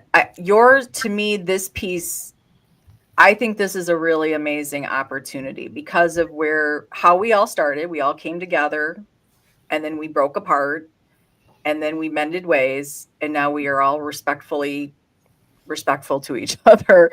But what do you guys see, Alan and Larissa, like in looking backwards, right? Rob and I talk about this actually quite a bit, where we can say, okay, what would we do different? It's easy to look back now, right? We're here, we're all here sitting here talking, and we have this opportunity to set an example to the community and say, like, this is how we did it before, and this is how we look at it now. And what would you change? What would be something you would do in if we were to see ourselves in another situation? How could we help each other and the community to do better and to not cause something to blow up the way it did? I would, with someone else or with you guys? Well, I'm just using us as an example because, right, we have this history. So moving forward, how can you look at our situation and where we are today and say, okay, if something like that were to happen again, even with somebody else, what is something you would do differently? How would you proceed to move forward in these situations? What is that noise? I'm sorry. It sounds like a jet engine. What? Do you guys not hear that? Yeah, I hear it. All right. Sorry, I could barely hear her speak. Larissa, yeah, it's a little low, Larissa. Okay, now it just sounds like pure static. I didn't mean to cut you off. I am so sorry. I just could barely hear you. I haven't changed anything, so I don't. There you go. That's better. That's okay, better. Yeah. You had to tilt your head the right way for it to work, I guess. Okay. Let her talk. Sorry. Oh my Can't God. hear you at all now. Alan, you go. Oh, all right. let me go while she figures it out. Okay. What would I do different? Oh. So we've talked about weapons, right? You, Mike and Rob doing their battle with their pistols, their Mhm. pistol whipping. Rob, you mentioned a knife, but the greatest weapon in all this is social media. Yeah. Amen, brother. And on the 22nd or the 19th, sorry, I'm starting a weekly talk show called The Call Out. And it's to hopefully take some of this negativity that we keep putting on Facebook. Like, why are we handling issues and getting things in an uproar on Facebook and not using it for a positive? So that's the whole purpose of that. And that's what I would change. You guys did stuff that you regret. We've talked about it. We hashed it out, moved on, right? We've done stuff we regret. And we handled it immaturely. But it's recognizing it, hindsight 2020. Like, what is the best way to handle it? It is to make it a constructive platform to talk things out and not make it a negative and cause chaos. And some people are worried about this weekly talk show because they're afraid of names being mentioned and all that. But just remember one thing: I'm better than you. Just because the way I carry Sorry, just the way you said it. Sorry. I'll come all day. But I love that, Alan. I could be the sweetest guy, like Mike said, but you piss me off, forget it. Like, it's game on. Fafo. That's a really it's a great point, Alan. In social, that is really, this is not about paranormal. This is truly about social media and what it has turned people into. I'm sure lots of things wouldn't be done and said if we were all having to be in one workspace in person. So kudos to you to taking social media and making something productive and more positive way to talk to each other, right? Instead of creating hate groups or mock groups, or we're just being funny, cutting people's faces out of their pictures and plastering and other things so they can, that's hysterical. I guess it's funny once in a while. After so many, it's almost like, what's the point, right? It's absurd. But I want to address this comment because we get it a lot. I think Bob or somebody mentioned it earlier. It's not like, Angela, it's not like we're giving CPR to these people. And if you didn't see the beginning of the show, these people are reaching out to convention centers, to people's jobs, to people's families. This is not us breathing oxygen into a fire. This is them tossing fuel and then a match in various places. This is not about us exposing them. This is about us shedding a light on an actual serious problem that's happening. Jeff and Ashley have put everything into this paracon that they're trying to hold. And these people have tried to destroy that. I personally have put pretty much everything I got into Get Haunted over the last 3 years. And they want to take that away from me. They want to take it away from Sarah, but more importantly, they want to take it away from you, all the community, right? They don't want you to have choices. They don't want you to have another place or another person to listen to. We get hate for working with certain people. We get hate for not working with certain people. This is where the problem lies. So it's not us breathing oxygen into something. It's us trying to snuff it out. This is beyond absurd now. And if people don't support Jeff and Ashley, if even one person doesn't support Jeff and Ashley because of them, that is a travesty to me. So I do hope that when Jeff and Ashley launch their shirts, even if you're not going to this Paracon, it's a long drive for some of my middle states down here. Buy a shirt, buy a hoodie, help them keep it going. And they're trying, and they didn't ask for any of this. They didn't ask for it. Well, either did not one person on this panel asked to be attacked. I think some is reaction. We reacted to situations. We regretted reactions and then we pulled back, but there are those out in the wings waiting to use those scenarios for their own, to build their own storyline, which has happened. That's the truth. That's the truth. I know, Larissa, you put your finger up. I think you wanted to say sorry. something, to add something. It's okay. I want to piggyback off of something that Rob said, and you may not all agree with this, but I have 3 children, and I have noticed just raising, I have 4 actually, but 3 that I've had actively in my home to raise. And those 3 children, parenting is not one size fits all. Okay. Each of them has had to be parented differently, with my middle child, my boy, being the most difficult one. Okay. The reason I'm saying this to you and bringing parenting into this has to do with what Rob was saying about the feeding the fire. Okay. And what I would do differently, Sarah, I had this notion that ignoring these people for the past few years, meaning the other part of your original trio or quad, whatever you guys were to begin with, would work in the beginning. And that didn't work. It just didn't work. So what I would do differently is I would alter my style of dealing with things as it came along. As it came along, I would address things differently as it came along. Sometimes you just have to adapt and overcome. I would go back to the whole military style of dealing with things and adapt and overcome as things were coming my way, as opposed to this whole blinders and ignoring a thing, because that has done nothing. Years and years into this, that has done nothing.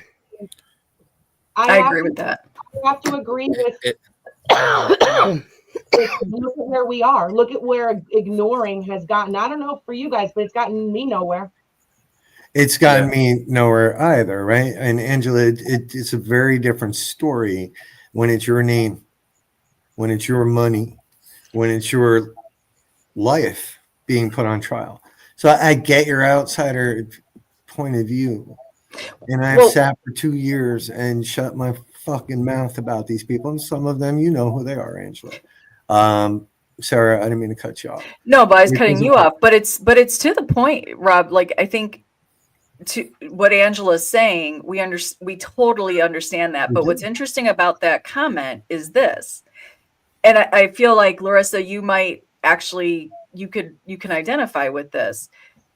It's easy to say, ignore it from the outside. You know, you look like you're doing this and you shouldn't do it. And we've had many people say, you just need to ignore it and move on and hold your head up, until it affected somebody they loved or affected them. And then they're like, what the hell is going on? This is bullshit. It's like, so when it was just us taking the punches, when Sarah and Rob had to sit there and receive emails at home and text messages on phones and blackmails in their DMs, it was all fine. You need to ignore it, until it affected somebody they loved. And then suddenly they're doing their lives. Suddenly they're doing their posts.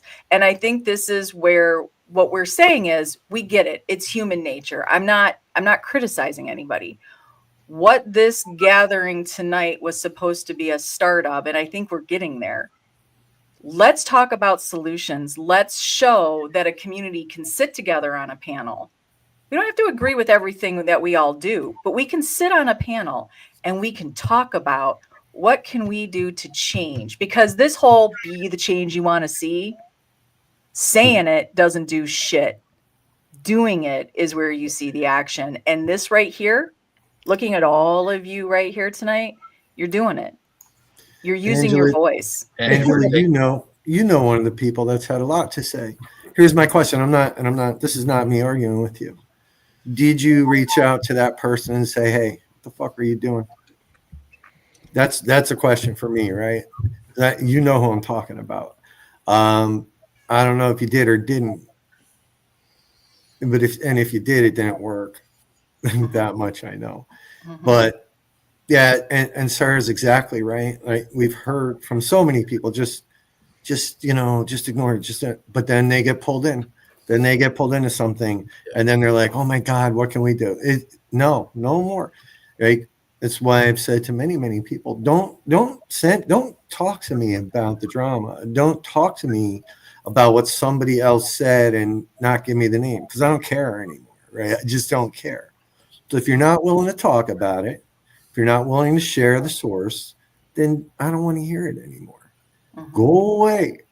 I Because think we have. Sorry, Rob. I think Go we ahead. have No, two good platforms to tackle this from, to drive change in our community. Sarah with hers, and our side with the call out. You know, having those difficult conversations. We may not get full resolution or solve issues, but you got to get the topic out there and talk about it like adults, and not attack each other. yeah, look, it's a form of a cancer. Oh God, Brian, if I know. you're Well, here, he's there. He just needs to turn his camera on, and we'll bring him yeah, I on. didn't even know. I thought he left. But You I should come agree on. with Angie what she said. You know, social media isn't the place to handle it. Like if I have a problem with Rob or Mike now, I'm going to call them up and we're going to talk Absolutely. about it. You know, that's the way it should be. But unfortunately, it's been brought to this platform, and you know, reputations are on the line, businesses are on the line, and just a community is on the line because we're so divided. It seems like, and it shouldn't be this way. So The this is difference- an attempt to bring it together. The difference between you guys, though, and the other people involved, we can, as adults, say, hey, like, you pissed me off. Let's talk about it.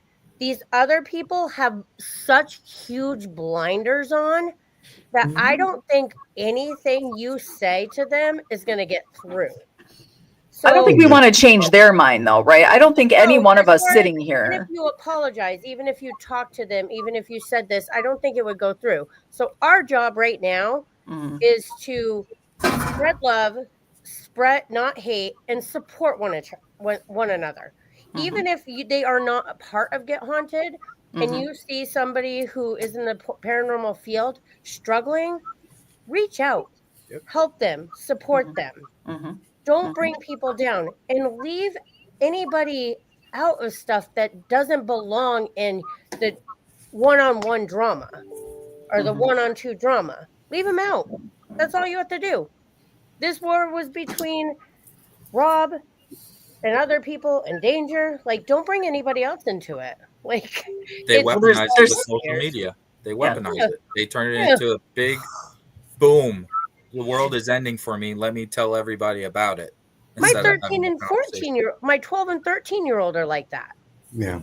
Yeah. Like, like, come on. So we popped Brian Peony on here, and interesting enough, Brian, you're new to sort of the Get Haunted universe, and you made a big impact. And this is these are the pieces that people need to understand. We're not being over dramatic, folks. When we tell you, Larissa can attest to it, Alan can attest to it. We're not being dramatic about what's happening to us. We're not just seeing mean words on a post and, we can't handle it. These things that are being done threaten the very thing we spend our time on. And Brian, the very thing you have chosen to do and who you've chosen to do it with got you a phone call. Well, it started before the phone call. It started with a extremely long Facebook message through Messenger. I got a friend request from somebody who I didn't know. I didn't recognize the name. Because as an author, my Facebook page is extremely public. It's part of, trying to be a successful writer, right? You got to be out there. But I still vet everybody that I accept friend requests from. I still click on it and just kind of see. We have to have at least like one person in common, or they attended a book festival or a convention where I was signing books. It has to be some connection, right? And I saw that this person had paranormal something under their name as a job, and they were in Pennsylvania. So I clicked accept. I didn't know any better. I just clicked accept. And, again, because I was just like, oh, shoot, I'm so new to this, and I'm not part of your world. The paranormal, like ghost hunting, not in the way that you guys are. But I've been making a lot of friends along this journey, and I've just kind of been accepting, everybody, right? So she must have gotten the notification that their friend request went through, and I got this message, that I've shown it to Rob in person. He's actually held my phone and read it, and it just scrolls and it goes. I'm not going to read the message itself right now, but I'm going to read what I replied.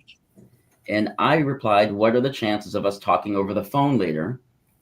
You don't even have to give me a phone number. I can use Facebook calling. There's a lot to unpack here. Sure, I'll let you know when I'm free after work." I said, "I don't know what time zone you're in." I don't think I knew she was from Pennsylvania at this time. It was just the paranormal thing. Oh, sure, I'm in Eastern Pennsylvania, so same time zone, blah, blah, blah. And I was actually showing up at a restaurant, and it went off. My phone went off, so I answered. We were on the phone for, I don't know, about 45 minutes. I forget what the timestamp is. She had me outside. And I'm a complete stranger, right? I'm not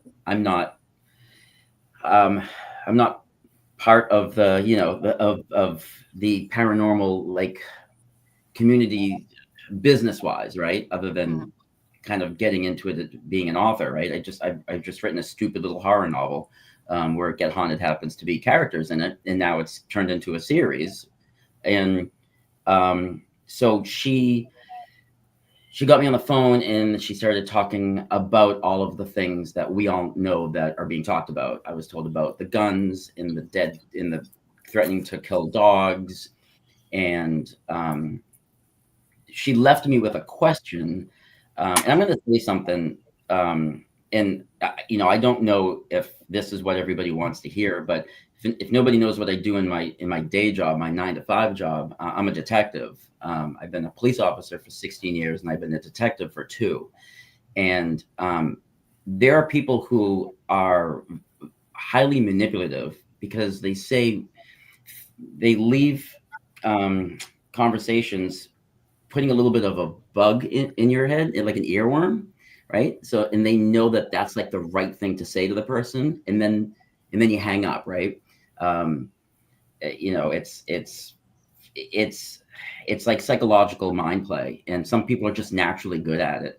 And one of the things she left me with, and now I got to go into a restaurant and try to enjoy my, hot sake and hibachi meal, is she said, I've been a published author since 2007. This book that's coming out, These Walls Still Talk, is my 11th novel overall. I was nominated for a Hugo Award in 2016. I lost to The Martian. They made a movie about it with Matt Damon. Oprah Winfrey gave me a shout out in her book club with one of my novels. I travel the country. I talk at writers' conferences. I do book festivals all over the country. Left me with, do you want your writing career to be ruined because you're associating with somebody like Rob and Get Haunted? And she hung up the phone. So what she did was she presented this, everything you've worked for. I've been published since 2007. Everything you've worked for as an author, and all the things you've done, and all the time that I've spent, and that was the last thing she said to me. And so it's very manipulative, right? So they're very good at that. They're very good at, if somebody doesn't know what's going on, and they're kind of new, like me,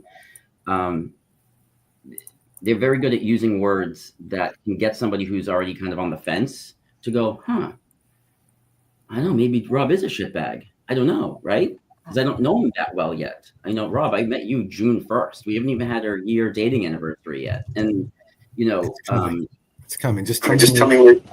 I'm getting you that little pocket that you wanted of our faces. So when you close it, they're touching. Remember you saw that in the store when we were holding hands? So they're it's very, very good at people who are on the fence and might question whether or not they want to be ruined too, right? So there's this fear tactic, and it's classic. I mean, I went to school to learn about it, So we almost have that working against us for new people coming in, right? Who haven't been part of the drama, and I haven't been part of the drama that long, right? Like I'm new to this, and I'm only here because I write shitty novels. So, I mean, it's when I hung up the phone, I never doubted like you for a second, right? But it's strong enough where you go, huh, I don't know. Maybe I don't.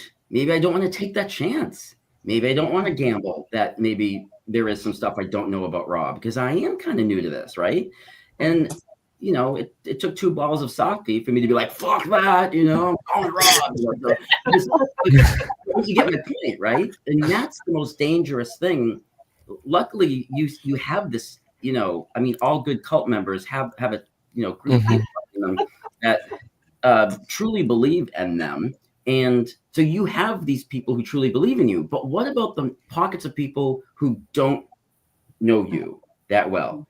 Those are the people that if they go after, you're going to have people turning on you, because you know, I mean, you have your steadfast peeps. I mean, and I'm one, you know, now. I mean, I had to get there because I don't blindly just, you know, put my faith in everybody. But and that wasn't a like Trevor pun. But I just, but that's what makes me nervous, because you're trying to build something strong and that everybody can benefit from.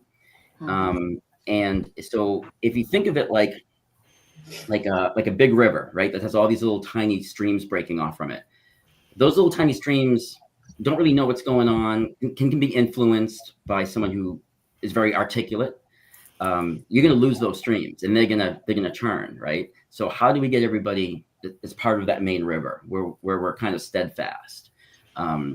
And reaching out, I didn't know the story what happened about you. I've been following because I'm from Massachusetts. I'm from Salem, so I didn't know. I saw that there was a Maine Paracon. I didn't know until, because I've been here since the beginning, even though you guys just realized I was here. I logged in right at 8. You can't turn your camera off, Brian. It looked like you just were gone. So I'm like, okay. No, I was here the whole time. I mean, I was naked for most of it, but what I didn't realize, like when you put the email up on the screen, you know, I didn't realize that that it was taken that far, right? And now we're talking about people's livelihood. I can take somebody calling me on the phone and saying your writing career is going to fail epically if you continue talking to these people, right? That's fine, right? What if they call your publisher? That's the thing. Yeah, that's not going to happen. I mean, that won't even be entertained. Go Yeah, ahead, but Brian, literally, go ahead. That would be hysterical. I would love that phone call to happen. In fact, I will give them my editor's phone number so I can like listen in on that, because that would be amazing. But yeah, Brian, if they're threatening that, imagine how amazing this book is going to be. Yeah. Well, the best thing about being an author is I can kill people off in my books, and I'm sure that's going to be a soundbite now that's going to be run. Jesus, and I'll probably like lose my job or have a thing against me. Right. You're supposed to Oh be my happy. God. Don't include pictures. I'm not going to make a comment right now because people get in trouble for that. Yes, be careful. Be careful what you say. This is how this all started. I know. That's fine. But you make a great point, Brian, in the fact that you're exactly right. If somebody doesn't know, and we have seen some with their own platforms that have gotten the phone call and they become somebody's savior, and they jump on their live and they talk about how horrible Rob is and all the horrible things that have been said. And in the meantime, there is no context. There is nothing that they add to the conversation except that these people are victimized and these are the assholes that are doing it. And then they're making people choose. You choose if you're going to be with me or you're going to be with them. Yeah. And another thing that happens with manipulative people, especially from like a law enforcement standpoint, is if you accuse somebody of doing something super heinous, people are more apt to believe that, because why would you make something up that's so heinous, right? So if you're trying to make up little lies about somebody and you say that they're doing small things, it's easier for someone not to believe it, right? So if they're like, oh yeah, well, you know, Rob was really mad and he like slashed my tires, you'd be like, no, he didn't, right? But Rob like had a gun and shot my dog. When you have this like shock and awe factor, people tend to fall into to actually think it's real, and it's part of like human psyche. And so the fact that they can say these things make it seem real, make it feel real, because why would they make something up so outlandish if it wasn't true? You know? And because most people, when they want to lie, they do it in little breadcrumb lies, little small bite-sized things that we can, you know, consume and we can accept. So when someone calls you on the phone and blows it wide open, you pause. I paused. I even think I told Rob. I said there was a moment where I went, huh, right? And just because, my God, why would that be said if it wasn't true? Holy crap, you know? But you know, I'm a smart enough person, and you know, I talked to other people, and I talked to Rob, and I was very honest with Rob how that phone call went and what was said, and you know, so, but yeah, there are people out there who are who want to be part of the community, who want to be, you know, in the paranormal community, whether it's ghost hunters, whether it's content makers, who probably woke up, have this desire and this passion to do it, do not know that all of this is happening. Yeah. What's going to make them want to do? Right? I mean, it's going to make them not want to be involved in the drama at all, right? And is it going to make them not do it, or is it going to make them maybe not get as far as they could, you know, because they don't know who to believe, right? I mean, the Get Haunted Network is about taking like all these little pockets of people and making it just a bigger, you know, better thing. You know, like a rubber ball, like how many more, you know, rubber bands you put on and the ball gets bigger, then it bounces higher, right? And I think that's what you're trying to make the ball bounce higher. It's like what Rob says, like we have like editors and lawyers and this, that, and the other. It's like we're just right. Yeah. But if they're making people now possibly not want to join Get Haunted, right? Because they want to give you their rubber band because they're afraid, you know, you're doing these things, you know, that's what I think it's affecting, is the people who aren't here watching this, or who aren't already have your back. People have your back, right? That's not going to really change. Right. So how do we get the people who are on the fence or are kind of new to this? You know, shit, I haven't been with you a year yet, and I already feel like a fucking grizzled veteran at this point, you know, so. But look you've got Marines here backing up Larissa and Alan. Right. Jen Jacobs is here backing up Larissa and Alan, and vice versa here. Ashley is here backing us all up. Brian, you're here backing us up. And you're right. This is affecting people to go to Third Eye events, to going to Erie events, right? To going to a Paracon, to Rock Island, to Maine, to Fireland. You know, again, you know, it's not about us. We're all here. We're all here together. Sarah, I think that people have the wrong impression. I'm not just here for Larissa and Alan. I'm here for everybody. I'm even here for myself, because there's a whole story that people don't know about that got swept under the rug. I'm here for you, and I'm here for Rob, because there was a lot about the story that happened that I wasn't even aware of. And then when I found out, I was like, that is atrocious. The things that people said about you is atrocious. Yeah. The thing about Rob is atrocious. And but we're all here, Maureen, and I love that here we can all come together, but it's everybody on the side and outside of this side conversation, right? Mm-hmm. How do we get them to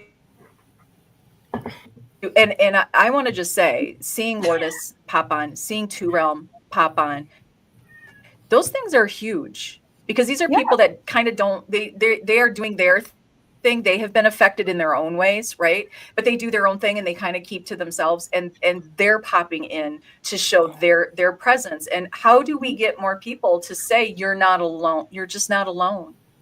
And we want these talks and Alan, please, like whatever we can do to help you with the call out, whatever we can do to help with community roundtables. This is not a Sarah and Rob show, folks. No. We just wanted to start, and we would love to see more of these come up, because I think we need to hear all the different perspectives, all the different stories, and to hear all the different ways we can create solutions. And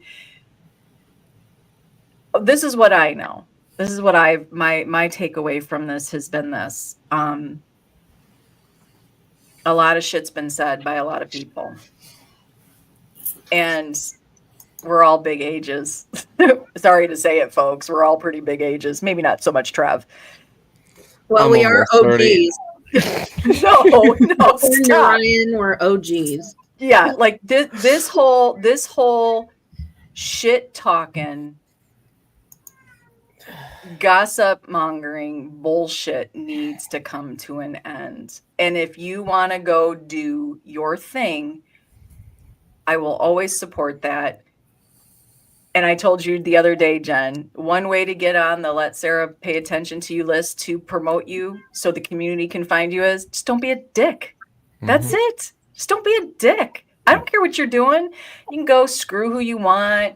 You can go hate who you want, but just be contributing to contribute to the community. wow. Sorry, but just you just had to. You just had the to, Alex. demeanor So that you put keep behind it. asking the how.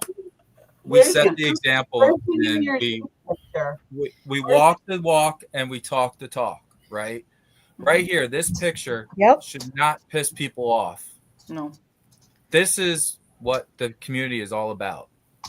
Making relationships, going in there and doing what we love. And Rob's having too much fun in the back. Like, there's two of me. That's too much. That's too much. Alan, I have a question. Yes. Why is your head as big in the picture as it is on my screen? Because I have these tentacle arms and I'm always volunteer to take the selfie. But you guys set an example. I'm a T-Rex. You guys set an example, but everyone needs to do that. That's what I'm saying. Everyone needs to do that. You guys had animosity and you guys said, hey, you know what? Like, what the hell were we fighting over? Like, why? And you guys talked it out.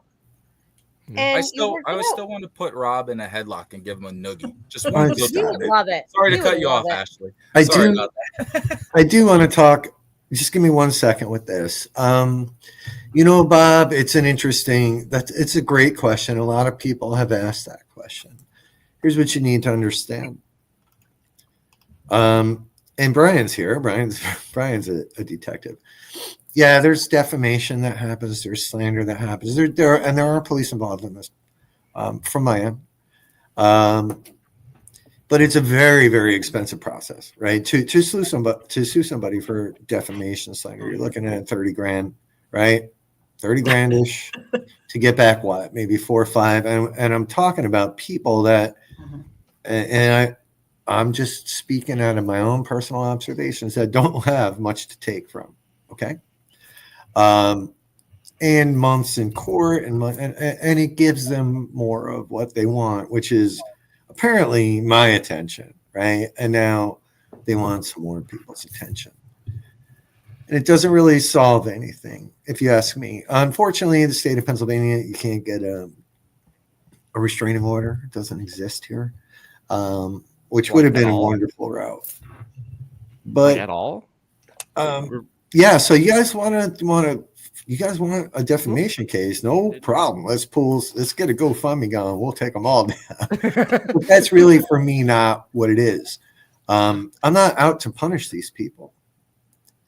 I would like to see them pay some consequence, but like Sarah said, and the reason we're all here is really, this is a community-wide problem. We're not the only ones that get beat up. We're not. Crystal on the side, Maureen's been beat up. Jeff and Ashley now in some of these cases, same people, but it's all across the country, right? It's all across the country. Truth is, this is a pretty severe case of it. And what they're doing to Jeff and Ashley is just absolutely wrong. So, and I think might have lost Angela on the side. I don't know. But ignoring it doesn't work. It doesn't work because for 2 years we have ignored it. And Larissa has admitted it. It just doesn't work. What we've done is let the kids run around with no fucking rules, right? So how does the community help? Because you never asked me, Sarah. Say something. Hey, location owners, if you know who the problem is, and you still let their asses come in there, and they're coming to you 2-3 times a year, giving you $1,200, and I'm coming to you giving you $10,000-$12,000 a year, that's about to change. Hey, location owners that you don't want me at your location based on lies, That's fine. I'll gladly give my money elsewhere to save me the drive. Hey, Paracons that want to run with lies? Yeah, guess what? When I don't come, a lot of people don't come. That's the truth. We saw that shit last year. I don't fucking care anymore, right? You guys have said everything you could possibly say about me. And I'm still standing here. But they can't say it to your face. They shouldn't say it at all. Keep it to yourself. They absolutely won't. So I will match energy and I will spend my money where I want to spend my money. And Sarah will give her attention to the people that actually deserve it. She busts her fucking ass for Get Haunted, for the paranormal community. That woman she really doesn't take breaks. She really doesn't take breaks. So those days are over now. So you guys know who the problems are. I don't have to put up pictures. You all know who they are. If you don't by now, then you're definitely lucky and you're definitely not in the game. But when they start attacking people's businesses, when we have Paracons attacking Paracons, we have people's children being attacked. Children are attacked, folks. And some of you don't know everything. He's not talking about my adult children, so everybody calm down. That are here to spy, because apparently there's an age limit to talking about your children. Yeah, there's an age limit. There's no age limit with my kids. Don't come for mine. Or mine. Don't even try it. And you don't even have to ask my thoughts on it. You all know who I am. So, yeah, you know how to find me. It's easy enough. These people put my information out there. My phone number is right on the website. You can call me. That's all I got to say. Oh, sorry, Rob. I thought you were done. No, it's okay. That's really all I got to say. If you don't like that, Larissa, Rob, Alan, Jen, Maureen, Brian, Trevor, if you don't like that we get along, that's fine too. Like, I don't care anymore. What's up? No, I said they can keep scrolling, or just keep scrolling. Leave, that's your option. But I love it, and Larissa and I can attest to this. When we're at places, Paracons or events, and people are like, "Wow, you're not what so and so made you out to be," and we're like, "Duh, come on, take it. Don't listen to people. Don't be a sheep." Yeah. Be a lion. Form your own opinions. Well, I think Exactly. if I just interject, Point. I think the phone call part of it was, I don't want to say the word sheep was used in the phone call, but there was definitely a kind of, it was presented to me like, don't get wrapped up like everybody else does. Don't have the wool pulled over your eyes like everybody else has, right? Like you're too new into this. Let me, present a different side. So there was definitely an angle of that, there's followers and will blindly, fall off the cliff, right? And that was definitely a tactic that was being used. So, well, I said that I'm just here for, to hear Trevor talk. That's the only reason I come on these things. So is that a speech impediment joke or? But isn't it? Go ahead, Rob. No, look, they're the ones that called us a cult, right? And then Rob monetized it. Rob made sure now they're mad that I called it a cult, or that I ran with their words, right? I've been told I'm insensitive. Like, you created it. You created those words, and then I made a T-shirt and a few car payments. Thank you. You don't get to have it both ways with me. My dog's losing his mind. Well, I think too, we have, to your point, Brian, with the sheep comment, and it's been put out there, like, do I even believe the words I write? Like, I'm out there. I just need somebody, whether you like me or not, please go back and look at everything that I've ever posted in the Get Haunted Network or in the Get Haunted page and tell me where I have not been consistent with how I speak. Because I don't deviate from that, because I do believe it. and most people have called I'm long-winded when I write, when I talk. It's because it's what I truly mean. If I don't say anything, believe me, like you're gonna know that I truly mean what I say. So it's weird to me that all these people that have found they're not opportunists, they're people She always who found freezes right at the opportunity. end. They wanted to work for it. Did I freeze? Am I back? Am I Yeah, back you're back. now? Yeah. Yeah. Okay. So right, we people find opportunity, and not because we're just out there looking in every corner. If Maureen has something, if Jen has something, if Ashley has something, Larissa, whoever has it, we want to put it out there for people to find, right? And thank you. That's very kind. I don't know who you are because somebody just said that I was all about drama before I even met Rob. Yeah, they literally said the total opposite of Yeah. King Nothing, which is a great name if it's a Metallica song. Like, go look at my personal page. It's been 14 years since I last bitched on social media. But I think it is very interesting that, there's this small group of, I guess, how many haters do you have, Rob? 50 that are awakened, but the rest of everybody, they're the sheep. They're fooled. But what are they fooled by? What have we done? What are we doing? What have we forced Trevor to do? What have we forced anybody to do? I'm very confused by this notion that the community is just dumb and they're falling for our tricks.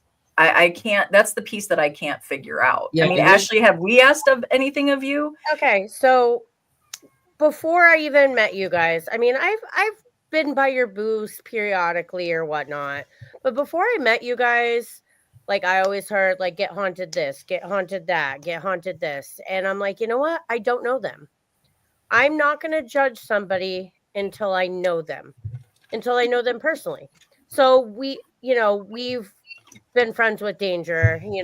Danger helped wrap our truck. He's done all of our banners. Like, he is so freaking amazing. Like, I don't understand the animosity towards him. So he's like, you know what? You really need to get in contact with Rob and Sarah. You really need to get in contact with Rob and Sarah. And I'm not going to lie. I was nervous at first because I was listening to little birdies in my head around here. And I'm like, you know what? I go, I talked to Russ, and Russ is like, yeah, they're freaking awesome. Like this and that. And I'm like, you know what? We're going to talk to Rob and Sarah. You guys have been so supportive, and I have never, ever, from talking to you guys, thought that you were a danger to me or that you're a danger to anybody or anything like that.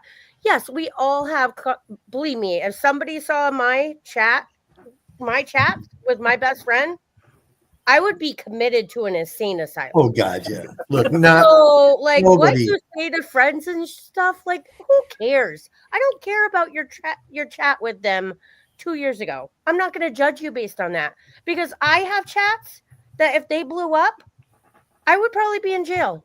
Like we all talk and we vent to our friends. Yep. Yeah, I mean, you know me, Rob. I say a lot of things too. Oh, that yeah. I'm like, whoo. Yeah. And the truth is, so do they, right? Yeah. Not one of them would hand me their phone unlocked and say, sure, have at it. They wouldn't. They You guys are admitted it awesome. on one of their shows. So I don't want to hear it. Yeah, I used some words that were probably whatever. Right? I've say dumb things at fucking IHOP. If But my you pancakes aren't support. ready, like I don't like I'm pissed off. And Alan's background's really screwing me up. You two support the community, though. That's the thing. You support other Paracons, even the ones you're not going to. We You try. support the community. You support every single person on this screen. I have not heard you say one bad thing about anybody in the paranormal, except for these two ladies. Oh, they'll get their But chats. other than that, and even like, I haven't even heard a lot of crazy about that. Like, you guys like support everybody. Just trying to work like everybody on this panel. Like, enough with this. Let's everyone just needs. I'm going to start a podcast called Paranormal Love. And you know what? My background music is going to be California Love, but we're going to change it. I need Danger's help. Yeah. Oh, he's So, got it. you know, I think everybody has stayed on with us, which I'm super impressed with. But Yeah. first of all, let's all help support Alan's new podcast coming out. Alan, you said this is coming out, the call out. Yep. And how often is this show going to be? Yay. It's going to be weekly starting the 19th. Okay. The goal is to have those tough conversations, listen to different points of views. Mhm. It's okay to have different point of views and move on. So it's going to get probably a little uncomfortable, and that's okay. Yeah. You're You ready gotta for the embrace the backlash. uncomfortable, right?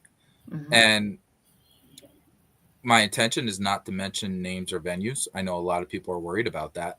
Mhm. Some have even given ultimatums in situations, Mhm. but Mhm.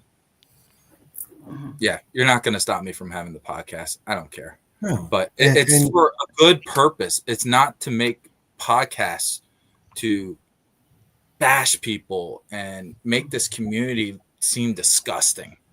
It's a form to help us move forward. It's an attempt, and for me to do this is out of my character.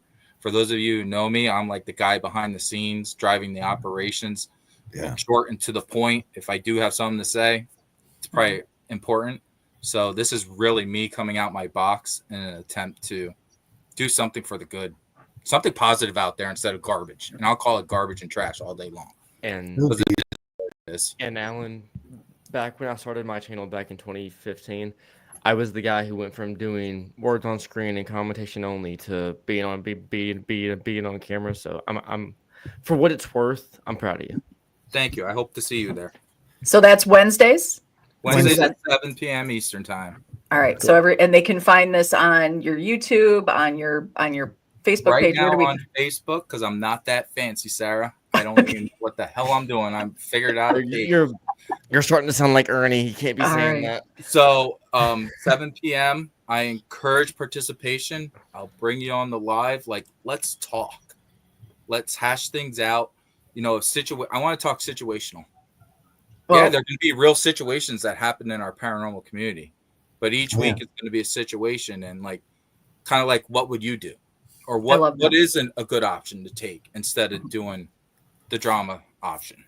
Well, please be sure to post that on the network so we can get that out for you, and so the community can absolutely participate. Jen, what is it we can help you with? What can the community take away tonight for you and help you lift in the community? Oh wow, put me on the spot. just support one another. Like, Rob has his event company, Larissa has hers, I have mine. We all work together. I go to Larissa's events, she comes to mine. That's what it's about. Just support one another. Don't be douchebag assholes. I mean, there you go. Easy enough. Don't be douchebag assholes. That's right. Just, and I want to say this, Rob mentioned earlier we had our little tiff back in the day. And, certain people came to me and was like, I can't believe you're talking to him. Why would you do that? Like I said, but I looked at what Rob shared, and I made an informed decision as a grown-ass woman. I made my decision as a grown woman. I looked at all the information in front of me, and I chose what I thought was right. I just want to put that out there. Good. You have your own mind, and again, I stated at the beginning of this show, we're not asking you to like me, to like Rob, to even like Get Haunted. We're asking for the conversations. We're asking for everybody to open up here. Maureen, we didn't get to talk to you much, and you mentioned the story that's been swept under the rug, but what is something we can do to help lift and share with the community? What can they take away with Maureen? Well, I would eventually like to share that story, so maybe another time. I think we'll do this again. Yeah, I think this is a great idea. I really do. I think it helps to air out grievances. Maybe people could do that on one of these. I don't know. I think for me, I think this is a really great experience. It's just nice to be able to talk to all of you. I like to hear the stories of everyone else because it makes me feel like I'm not the only one that got caught up in a trap of bullshit. But I do want to say that I kind of had a different experience. I fought like hell when everything was going on with me. And I fought and I fought and I fought and I won. And then I was told, back off, quit being so aggressive because it's not a good look and it's going to hurt your business and it's going to hurt your business and it's going to hurt your business. And when I backed off, it was the worst thing I could have done because I feel like I lost a lot to someone who sneakily stabbed me in the back and took everything. I'm sorry, my dogs are going crazy too. So I think that the best thing that people can do is fight for what's theirs. Don't give up. Don't just throw it away because it's something you work so hard for. And for as passionate as I am about what we do, I've been doing this since I'm a little kid. I mean, it's innate. It's born in me. I don't want to walk away. I don't want paranormal to fizzle out and just, be gone. It's something that we love so much. We should be able to keep going and keep doing this. So I would like, if you're asking what I want, please don't give up on us.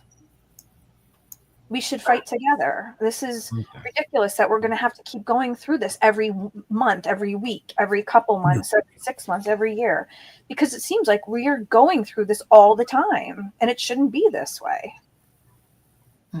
Oh, yeah. Yeah, it's pretty much daily. Yeah, and it's tiring and exhausting and it's taking away from what we want to be doing. It is. Yes. What, Brian? Brian's raising his finger.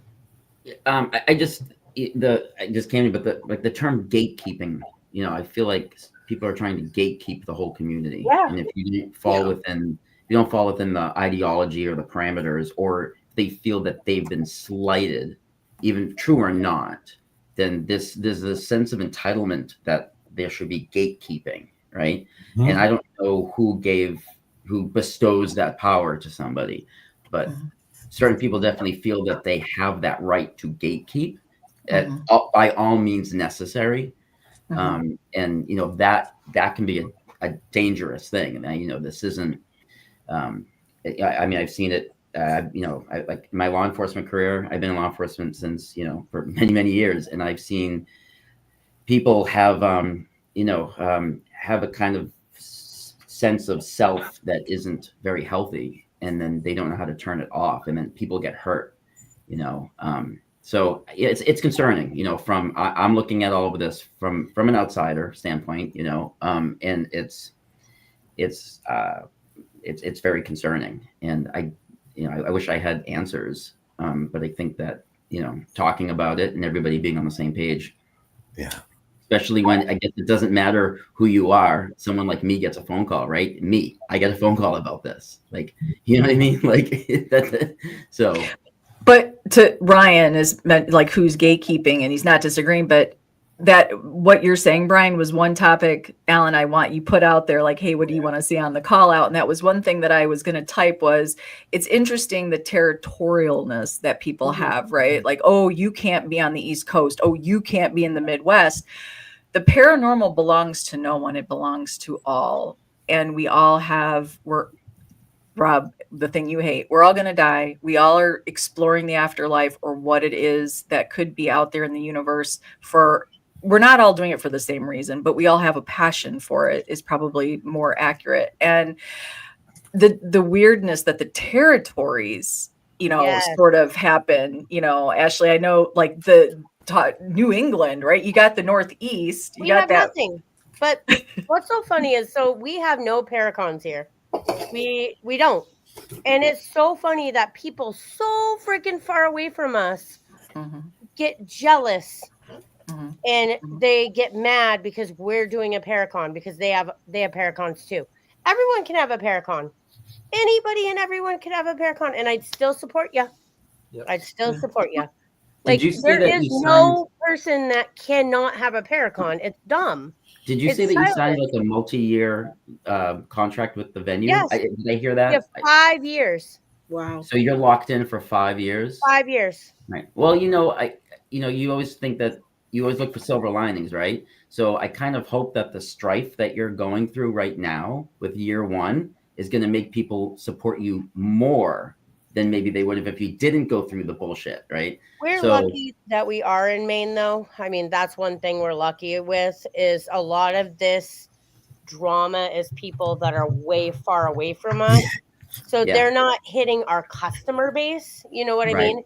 They only hit my venue. My event coordinator at our event at the Civic Center is amazing.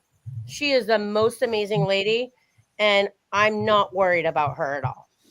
Like Okay. she just was like, I think blindsided that this even happened and just wants to know like why or why she even got this email. I will talk to her. We will hash it Well, out. She's out of the you know, office. if everything goes right with Denise and Ernie, and I don't die by little children at their house, there's a very good possibility that the second book in the Get Haunted Tales series could possibly be out before your next year Paracon.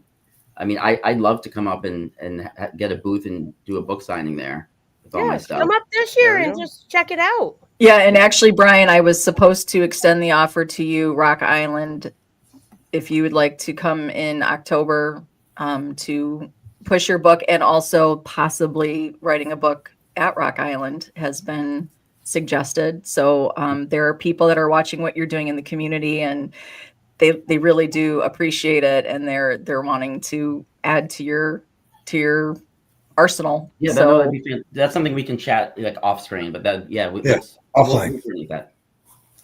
So, Sarah, gatekeeping was already in the fishbowl to pick from. Oh, good. Good. Well, and I think just territory in general, right? Like we break off into our regions. The South doesn't like to work with the Northeast. The Northeast won't work with the Midwest. And I think that is one thing Get Haunted does struggle with, is that we're not a territory. We are trying to bridge those gaps and to connect those pieces of the community to say, hey, when you're traveling out that way, you know who you could go check out? You could go check out Third Eye, or hey, you could check out Erie Events or whatever. Like, this is not, we have never preached that it is us and it's only us. We know that there's nothing but diversity in the paranormal community, and why we're not helping each other out with that is beyond me. But I hope everybody on the side and let us know, like, do you find these conversations helpful, and what can we start to do as a community? You know, I think the one thing I'm seeing with this panel is if any of you on the side are struggling or looking for help, here's a group of people right here that stepped up and all came on one screen together. I think you can ask any of us. We'd be willing to help. You never know until you ask.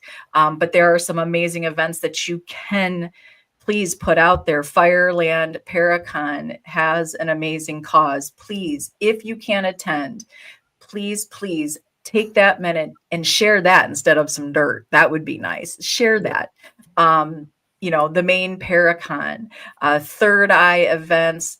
You guys have a lot going on. You're going to be at a lot of not just events that you guys are doing, but you're out there doing the circuit as well, plus your management, your new business of management. So if you're looking to have a manager, go check out Mafia.com. Go check that out.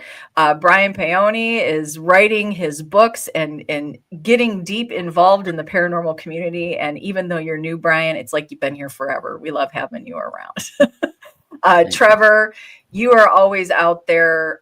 If anybody is struggling with being bullied or feeling down about something, Trevor has personal experience. Trevor is vulnerable. He will open up. He's not vulnerable because he's weak. He has no problem sharing that side and his experiences that he has had. Please reach out. There's always somebody here to listen. Maureen, what can we share for you that you have coming up? Any projects, any shows, anything big on the docket? Well, I will be at Firelands. Okay. Doing the mimosas, the morning mimosas. I will also be there. I have a table and I will be speaking there. I'm restructuring my podcast, so that will be changing up. I've just been trying to think about some stuff and what I want to do different. I'm still doing weddings. I'm still doing readings. And I'm currently writing 2 different types of books. One is a kid's book and one is a cookbook. It's going to be a little witchy's kitchen witchery. Ooh, please know, Rob, I think I can speak for the both of us. Please know each and every one of you are welcomed to put your items, your talents, your passions on the network for the community to find and to support. Please let me know what I can do to help, where I can help. It's what I like to do. Thank you. Rob, how do you feel about tonight? Yeah, it's a little bit of a relief to come together with so many people and have people actually show up. There was a fair amount of people here. It's been hard, right? There's no doubt about it. People, you can't go through something like this, and I know I'm not the only one.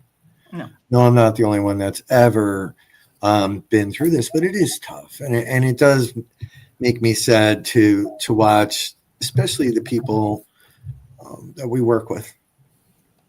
Like, this really upset what they did to Jeff and Ashley. Mm-hmm. It's hard for me not to take that personally, and I know that's part of the intent, right? But this is how terrorists work. I know. I believe me. I understand.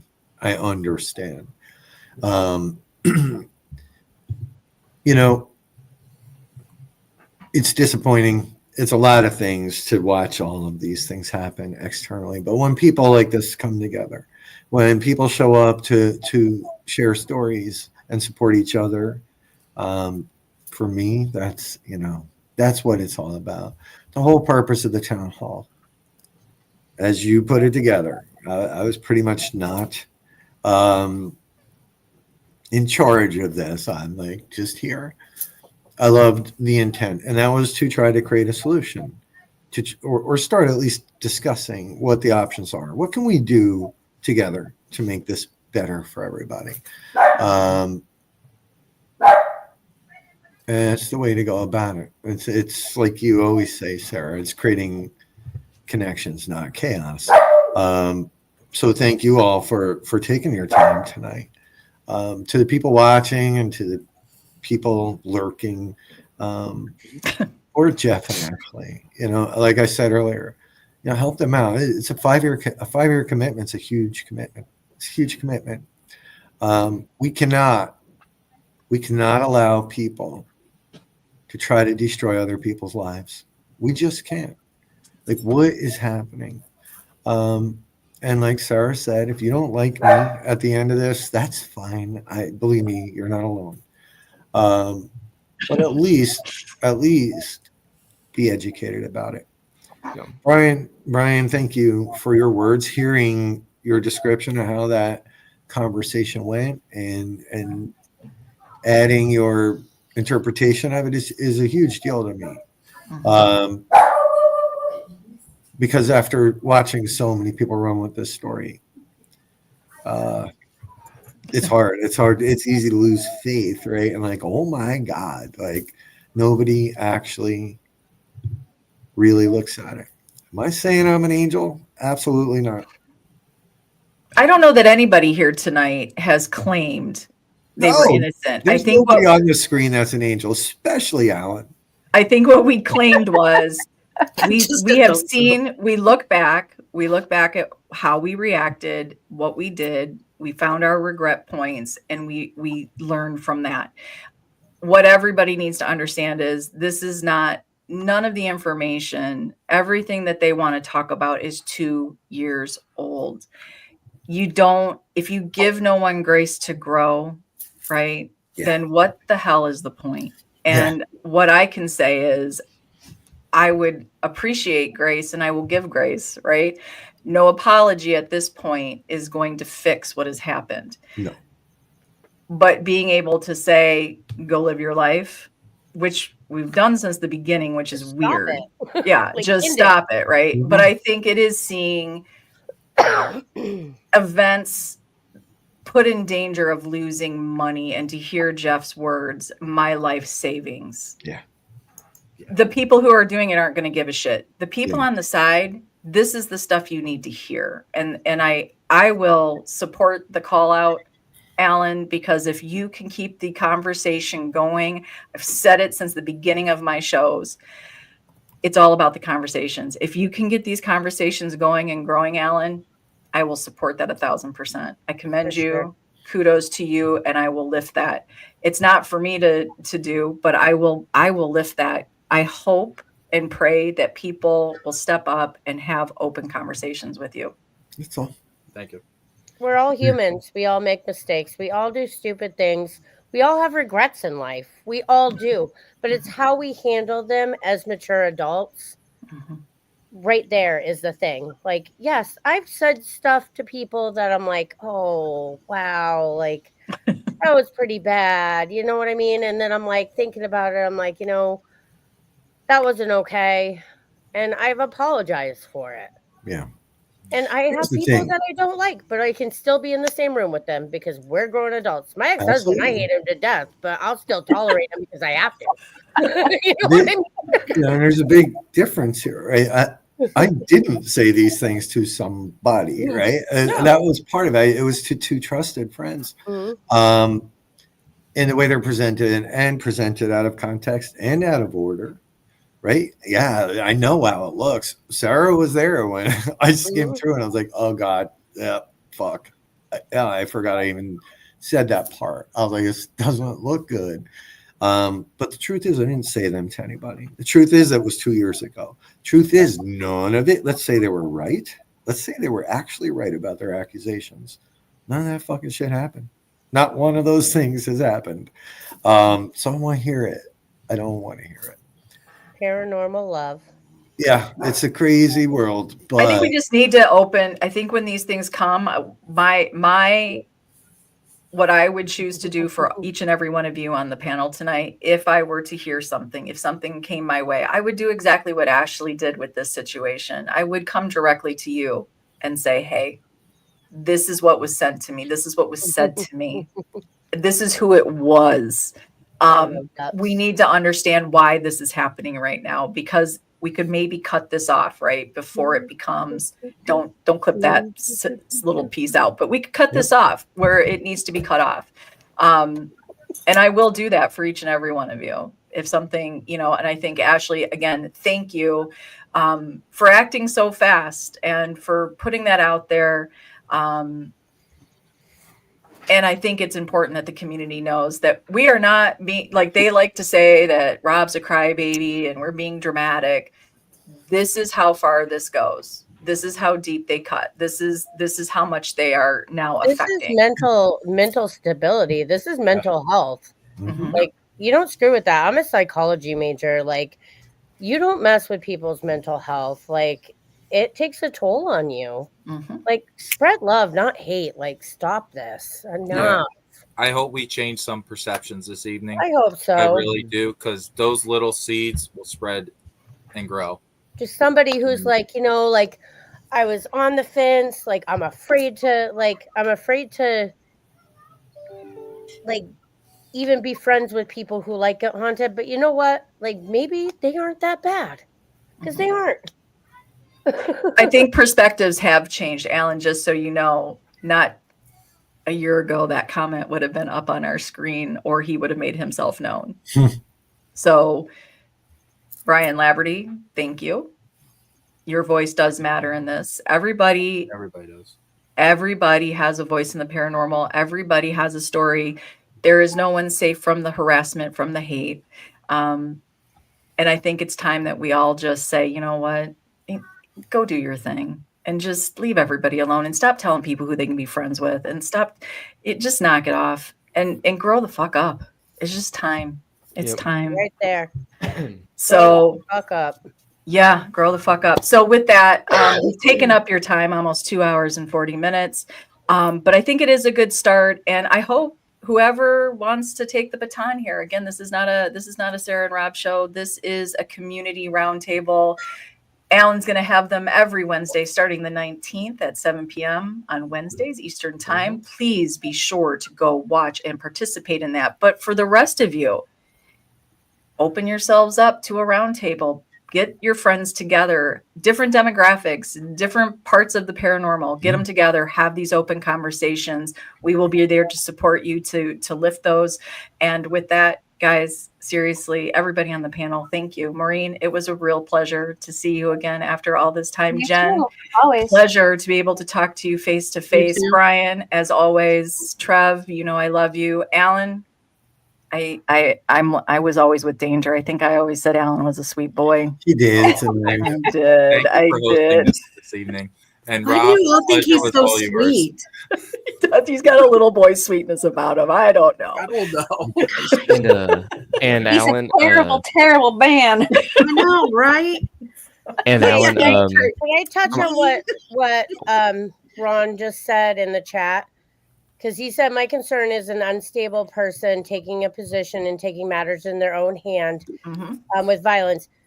Ron, that's what somebody just sent the Augusta Civic Center, saying that Rob, Sarah, and Danger were unstable and pretty much insinuated that they would cause harm at our event.